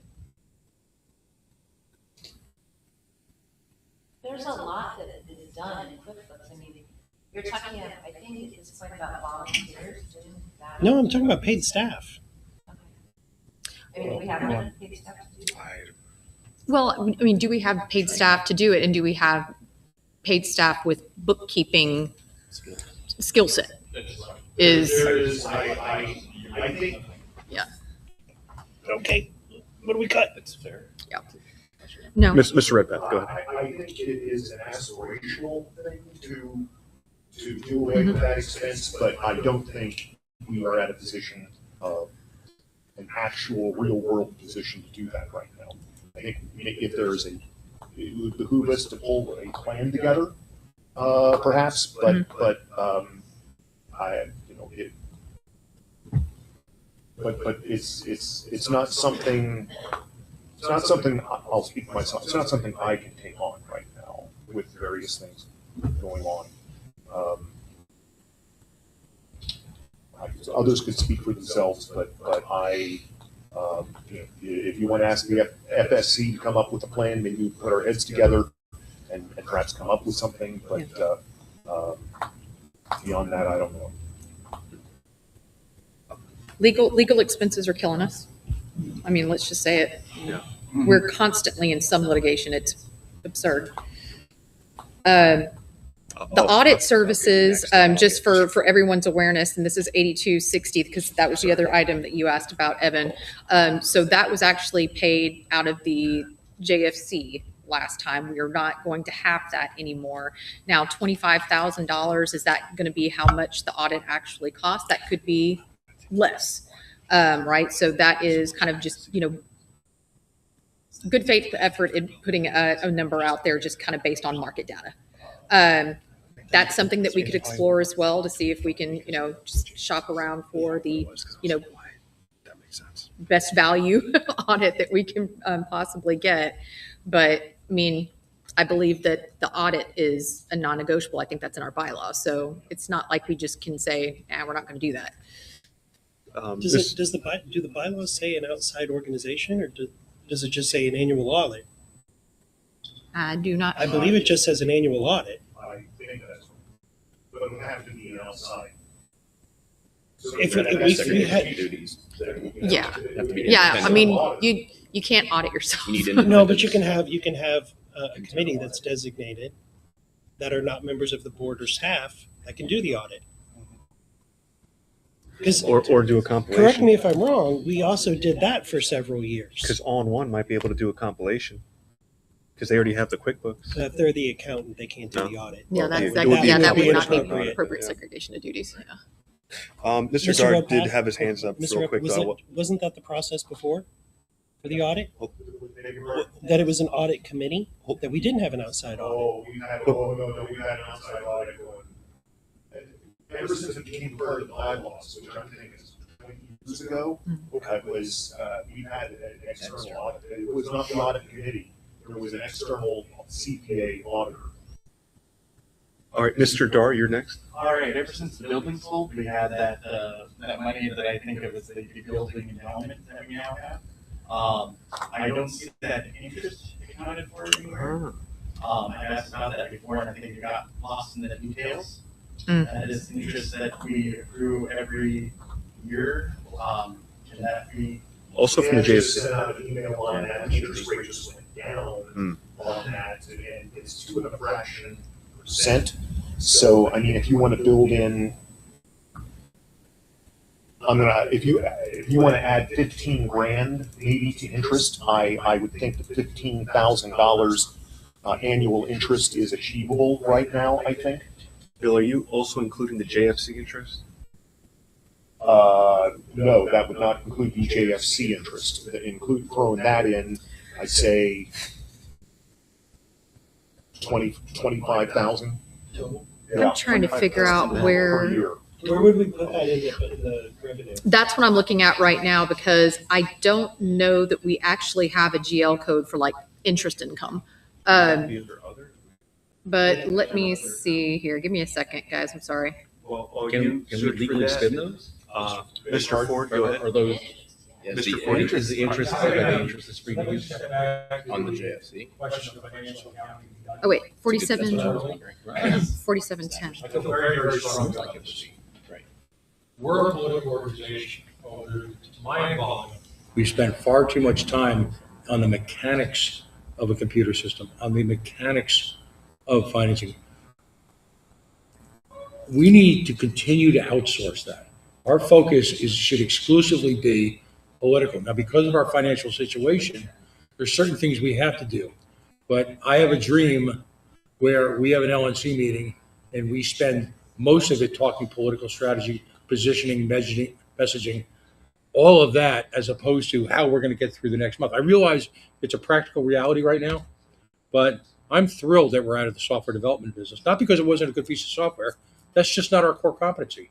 I want to be able to sleep at night as a board member knowing that we've got qualified professionals doing the finances, and that should be of solace to the members as well.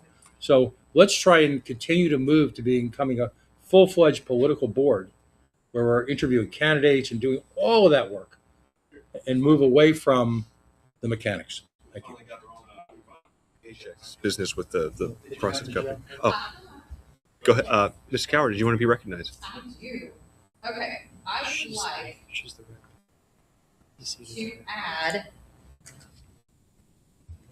under the revenue area, line item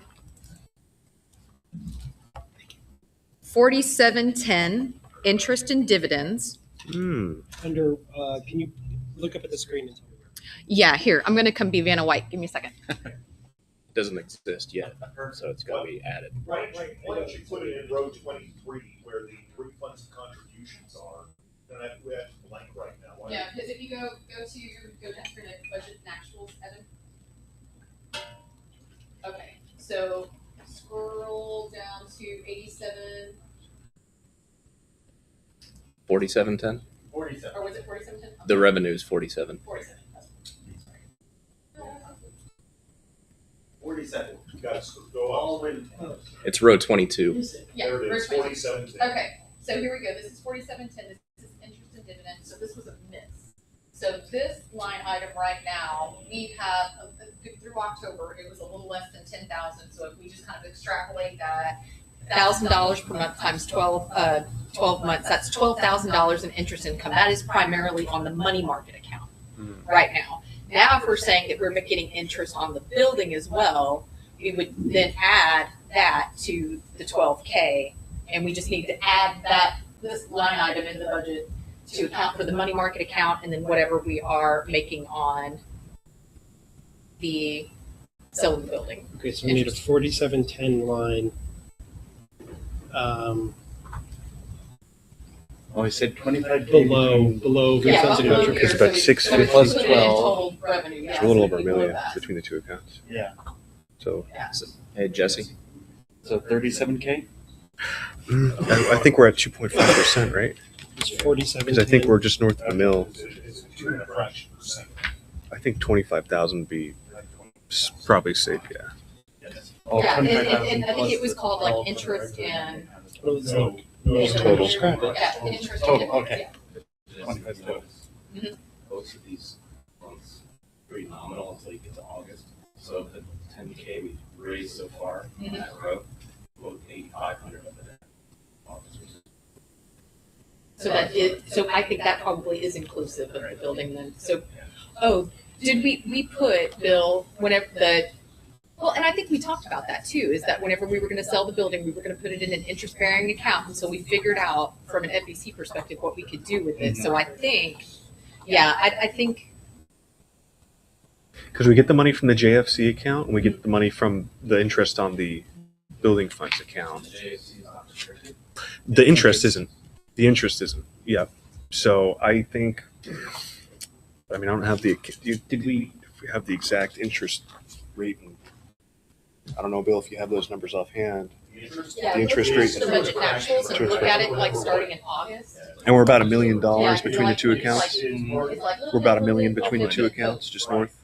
So we're probably about 2.5%. And it changes anyway, so every. Okay.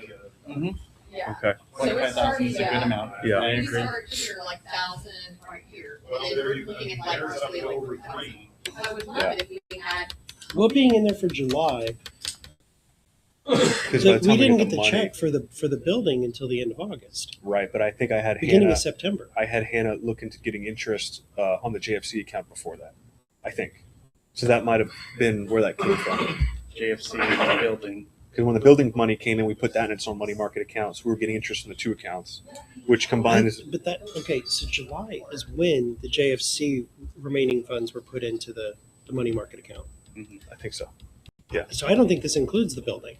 The building. We didn't get the check for the building. I think it does. Yeah. Yeah. They already explained why John. Yeah, doubles. I think it does. Yeah. Because that If you want to put it at 36, looking at September and October. Do you remember when we got the It's check not for that the good. building? Actually, probably look at it. I'd put it at 25,000. 25 would be safe sense. Have we shopped around for a better interest rate?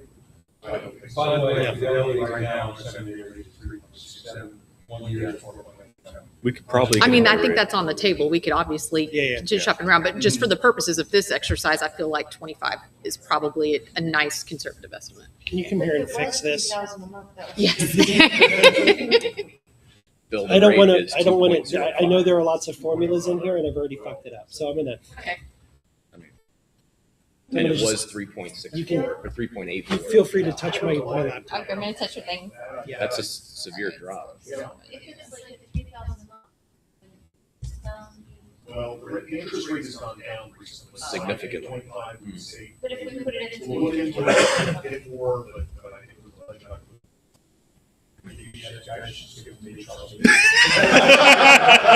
I'm gonna buy scratchers. Mr. White. Oh, Mr. Wiley, go ahead.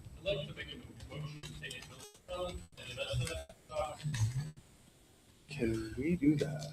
Just as a point of information, there is contention on the FEC having issues with what we can and can't spend out of the building fund. Because it was segregated funds that were designated for the building. And until that's resolved, we really shouldn't touch it.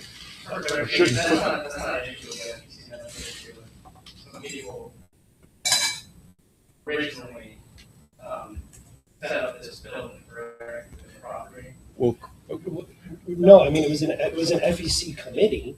That was a building fund committee. FEC committee for parties, not Correct. just the FEC. Correct. According to Bill, correct me if I'm wrong here, but can Paul Edwards give us some guidance on this? Yeah, she's gonna go back, I just spoke with her about this the other day, she's gonna go back and see, come up with a number as to how much was put into an FEC building fund, which may be different than a building fund that we have internally, because the FEC has, higher contribution limits for legal, for building, for convention, right? Yes. Those three things. Those three things. Right, and it's triple. It's triple the normal. Yeah, it would be triple now. Yeah, Right, okay. Because it was 100,000 when I was So- doing it, but so yes, it's triple. The issue from an FEC perspective is not using any money in the FEC building fund for something other than building, all right? But she thinks that it is a relatively minor amount, perhaps 100 to 125,000, we'll say 100, 150, that would qualify, and it may not even be that much. She's going to go back because for the most part, she said Robert Kraus paid for the building out of general funds, from the FEC. Now, if there's some internal situation that is separate from that, then that would have to be considered. But from a legal perspective, from the FEC's perspective, she thinks we have great latitude with the vast majority of the proceeds we will get. All right, so Mr. Marley? I'd like to amend my motion to. Okay, it wasn't seconded, so you can remake it. I'd like to make a motion to invest all proceeds from the building fund that are not restricted into the marketplace. Okay. This into the market. Non-dollar denominated investment vehicles. Okay. Like no fixed dollar interest rate.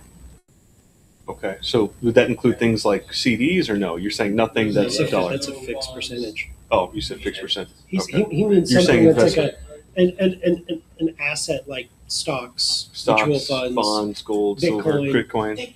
Give ourselves an endowment. There's actually restrictions on how political parties can Hold that thought. cryptocurrency. Is there a second?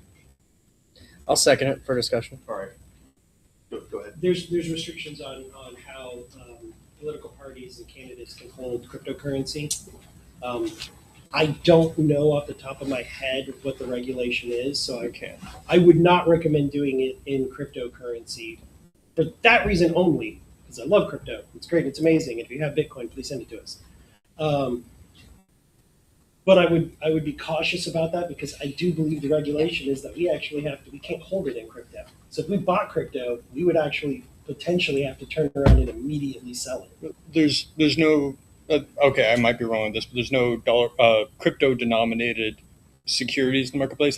I'm not referring to buying crypto. Okay. Equities is what I intended by that. Thank you. Okay. S&P 500, just general index. Anything's better than 2.5%. Nancy Pelosi's portfolio. Yes. I mean, all of it. That's a right there. Yeah. Mr. Well, she retired. Whoever's above Nancy Pelosi in the unusual Wales. As a person who is heavily invested in equity securities personally, ETFs and mutual funds, with the exception of one shabby. We never made the motion to increase that line by 25,000, right? No, we didn't. Okay, just making sure. To hide, but I vote against this. I don't think it would be appropriate to do risky for this party, particularly in its current financial situation, to take on anything other than risk-free investments at this point in time. If we lost even in non-speculative investments, if we lost a significant portion of principal, I think our contributors would be mighty sore, and I think it would be advisable for us. Any further discussion? Go ahead, Mr. Wiley. Yeah, over time, a diversified portfolio can be a lot safer than something that's being eroded by inflation at a significant percentage. So, counter position. I agree with that, but also. Ms. Coward. I would like to make a motion. Well, hold on. We're actually on a motion. We're on a motion. We're discussion on a motion. What's the exact language of the motion again? Could you repeat that? Yes, I would like to invest the non-restricted proceeds from the sale of the building into equities. And we don't know exactly how much that actually, Mr. Chair, is because we would have to go with policy. Just bear with me. I'm sorry. Is it even in order because it's not a budget matter and we're in the budget? Wouldn't that be something outside of the budget, technically? Yeah. Because technically you would have to, the way you would have to phrase, because if you're... That's not an amendment to the budget. That is a good point, yeah, because if... I could bring it tomorrow. Okay. New business. All right, so I'll call it out of order for now. Ms. Coward, go ahead. Okay. I would like to amend the budget to add line item 4710, interest and dividends. And that would be under the revenue section in the amount of $25,000. Second. All right, there's a motion and a second. Would you like to speak to your motion? Yes. So this was a miss on our part, full disclosure. We have that line item. That is a GL code that already exists. That is interest-bearing income coming from our money market account. The sale of the building is included in said interest-bearing account. And so what we are doing is taking a projection based on actuals since the sale of the building, which we started seeing coming into our P&L in August, and then extrapolating that. So that is actually income that we missed in the budget creation. So should have been included. Any further discussion? Any objections to the amendment? Going once, going twice, passes without objection. And then whenever Evan gets that up there, then whenever we bring back up the budget and scroll back down to the very, very bottom, we are now less than 60K in the hole. All right. All right, what else? Do you want to do another scroll, see if anything comes to mind? I know. I'm actually going through the budget and actuals tab now to see if there's.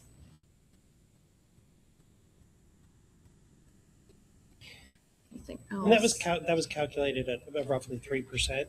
2.5, and we can get 2.5. better rates from other banks if we started shopping. I mean, we can. Like, that's an instant no-brainer. We can get 4% Or is it separate? instantly.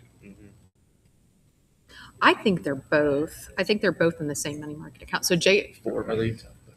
I think it's all in Truist. Yeah. It is in Truist. Yeah. Yes. I was supposed to say. I was like, Doug. I would just expect the amount to be higher if it also includes JFC. I mean, if we put it closer to 4% after the beginning of the year, that moves us a hell of a lot closer. Mm-hmm. Well, no, I agree. And I do think that 25 may actually be conservative. So Then we're really. again, I would like to underpromise and overdeliver on that, but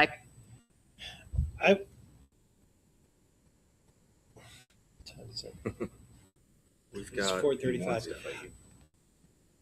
Oh no! Would there I would be like to be thought on this. any interest in having a 10-minute recess while the treasurer and the FCS get together to maybe give us a better number for what that should be? Sure. For a 10-minute recess? Well, we're out of time on this. No. We just Nope. finished 60 minutes. Oh, Do okay. we? I move to extend. We could take a motion. I heard a motion for a break for 10 minutes. Nobody second. Oh, okay. I'm sorry? Motion to And aren't we going to break the day at 5? at 5, Yeah. so we'd only have another 20 minutes. 15 minutes left or something. I would like us to be closer to that number of what is actually a reasonable number that's closer to it, because that could bring us just closer to, I mean, that, yeah. I was going to let her extend it. Well, either way, we have to extend. So that's Right. why- Yeah. Yeah. So I move to extend his time by 15 minutes. Is there a second? Any objection to extend it for 15? Yeah, we're saying. Hearing none, because I we're knew extended we had- 15 minutes. I think what Move to recess recess for for what 10 minutes. Any got us was that second? we Any had objection? this item right here that All right. was Hearing those none, we'll receipts, reconvene at and that 4:30, was for the 4:46. months that we were actually getting rent from the buyers. And so I think that because those were both under 4,700,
There's war going on in this world. A war on freedom. He's acting outside of his authority by saying you can't put something that you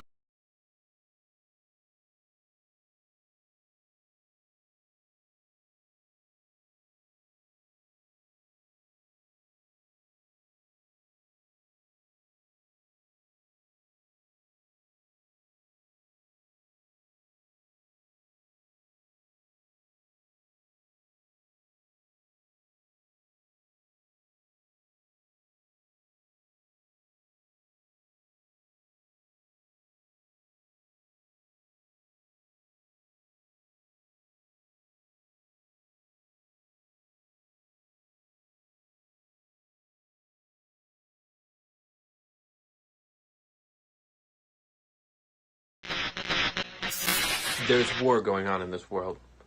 A war on freedom. He's acting outside of his authority by saying you can't put something that you want in your own body. That's your own personal choice, and can't nobody take that from you, you know? You're one of these taxpayers, and these are all your documents, and this is how we're going to rob you. It's fucked up, man. It's more war, it's more spending, it's more debt, and it's less freedom. We don't do that here.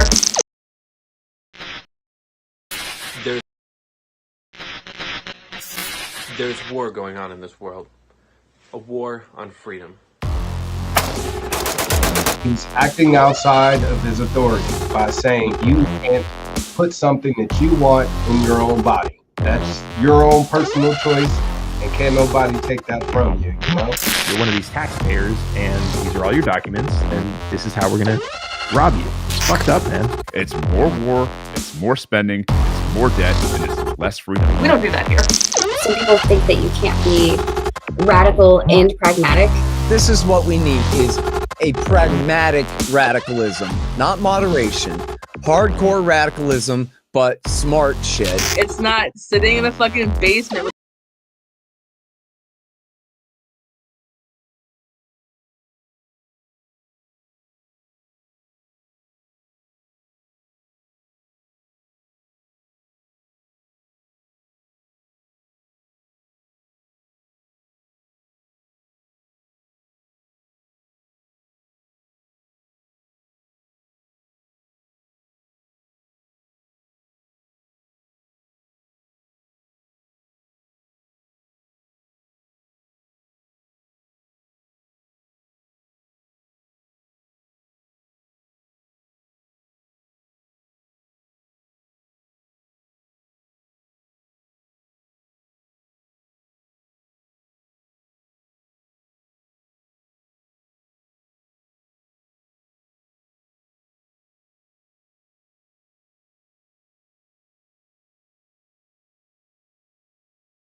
All right, it is 4:47, and we're back to the orders of the day, which is the 15 minutes we have left on this item for the budget. How much more time? 15 minutes. 15 minutes? Okay. Is there anyone seeking to be recognized at this time? Okay. Mrs. Cowart. All right. I'd like to make an amendment to my amendment. So just before we broke, we passed a motion to amend the item for the We added line 4710 yes. in revenue. So interest and dividends. So upon going back and taking a look at our balance in the money market account, which for everyone's awareness includes both the sale of the building and the JFC amount. So we have currently in like 1.085. So like a little less than $1.1 million in that money market account at this time. So if we are taking into account the litigation that we've talked about, which typically is going to be coming out of said money market account to pay off any litigation, we're estimating that at 40,000 right now. I don't know if you're making a future estimate. Yeah. It depends on the FEC, whatever we have to deal with. Yes.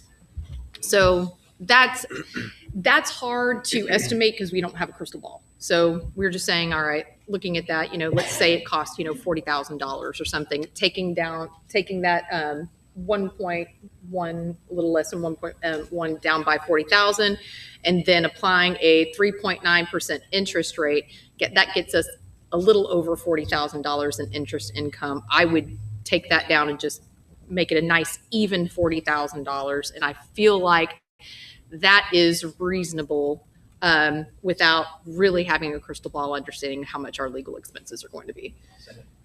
So your motion is to amend line 2710 to 40,000? Yes, so we added it and made it 25. I'm moving to amend it to increase it to a total of $40,000. All right, there's a motion and a second. Any discussion? Any objection? Once, twice, three times, amendment passes. All right, Mr. And Secretary. now we are,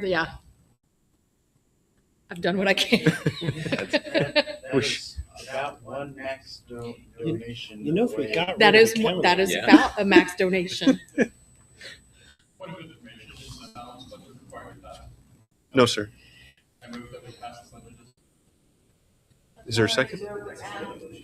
That's the motion. Well, that would be the. I mean, So I you guess you'd be saying. You would I'm call sorry, the question. You'd be calling. You're calling the question, right? Call the question. Okay.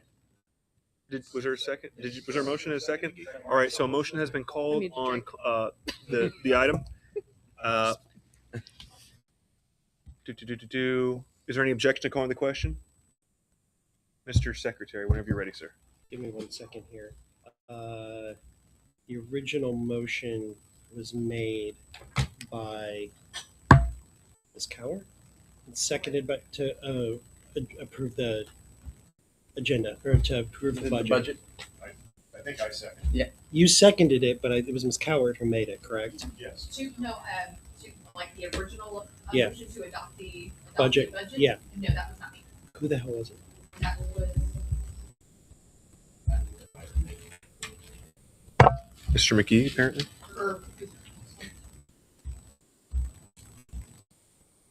You two, I missed out on.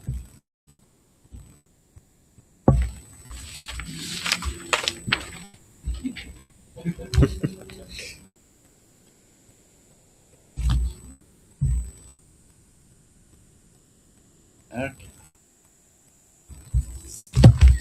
Easy there, Tiger.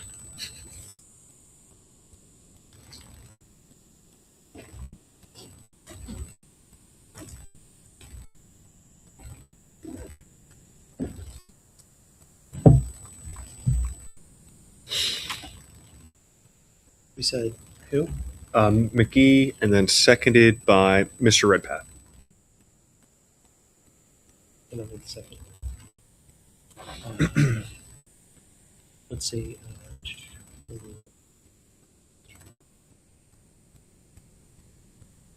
Are you ready for me to call the roll? Yep. Oh, damn it. I screwed that up. Bowler. Mr. Bowler. Aye. Mr. Wiley. Aye. Mr. Dar. Yes. Mr. Ford. Aye. Ms. Robson. Yes. Mr. Neville. Aye. Oh, hold on. Mr. Neville. Aye. Mr. McGee. Aye. Why is it doing that?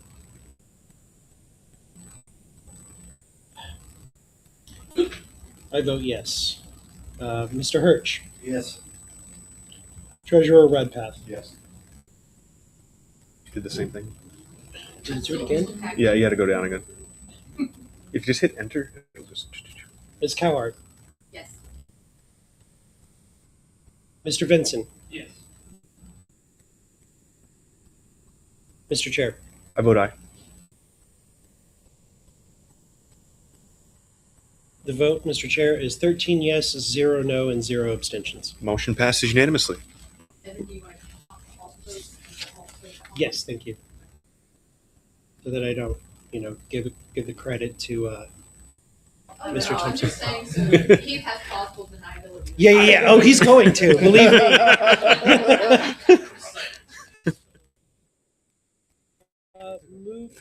Mr. Chair, move to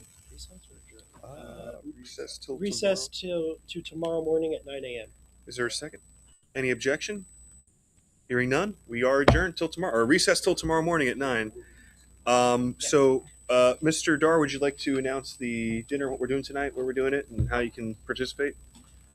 Yes, so if you haven't purchased a ticket yet, you can of course find, what was the link again, Drew? It was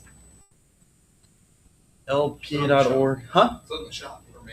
It's on the shop. If you go to the LP shop, their store.lp.org, you can purchase a ticket there. Since you've come down to the last night, we have the nice low cost because I go for it at the end of $90.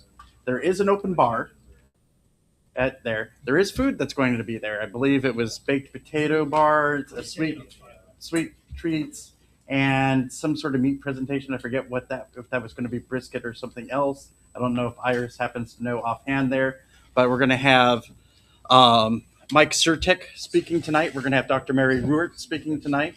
We're going to have several.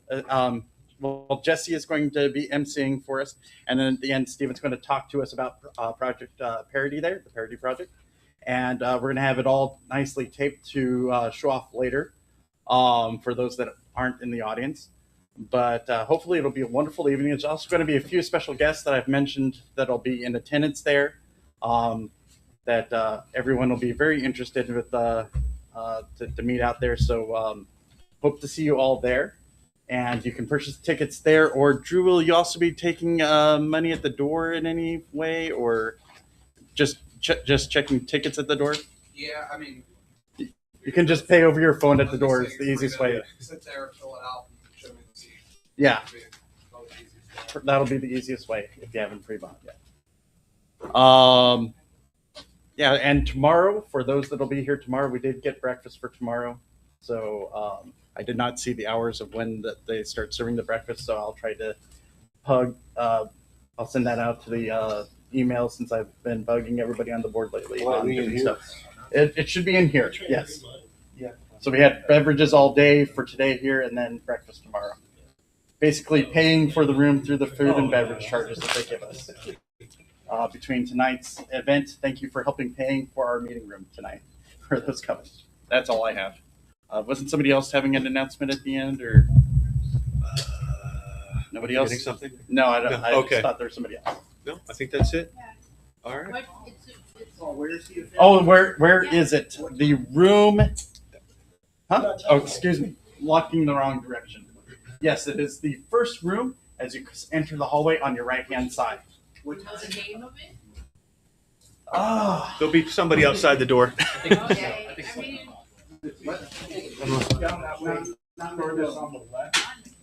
On the first one on the right, it's this way from the.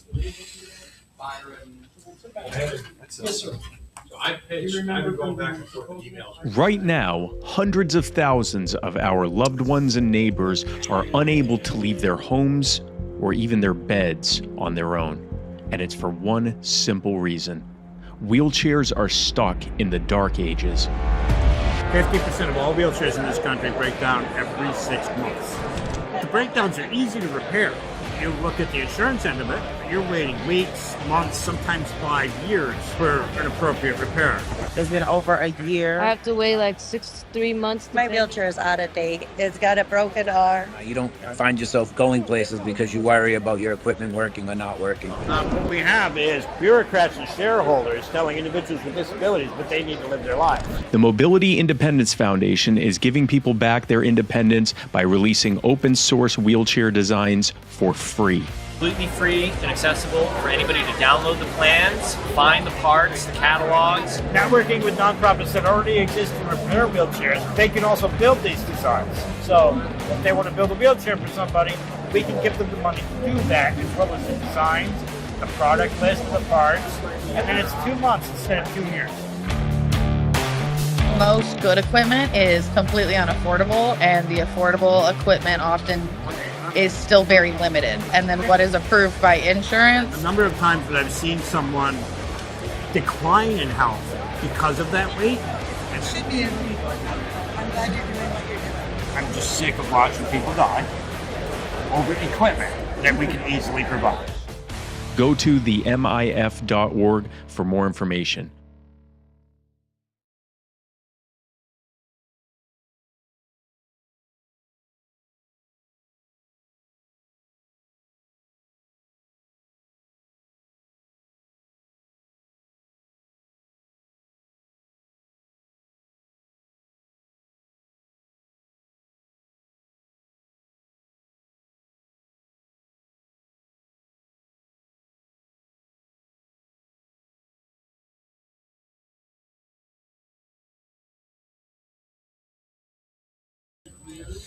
All right, guys, that's going to be a wrap on our live coverage today of the LNC in-person meeting here in Dallas.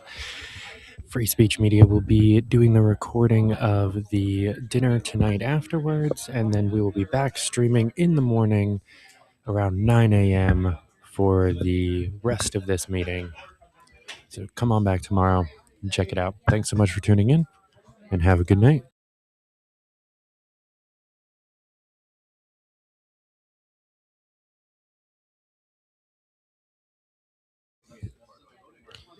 FSM News was brought to you by Zoom, Beyond Shrooms, Step into the New Era of Psychedelics, and by the Mobility Independence Foundation, making innovative, repairable, and universally accessible mobility solutions around the country. And by Proud Libertarian, the best liberty apparel, accessories, and more, all in one great place. Crash the Fed, The Only Way to End It, by Dan Taxation is Theft Berman. And of course, as always, by viewers like you. Thank you.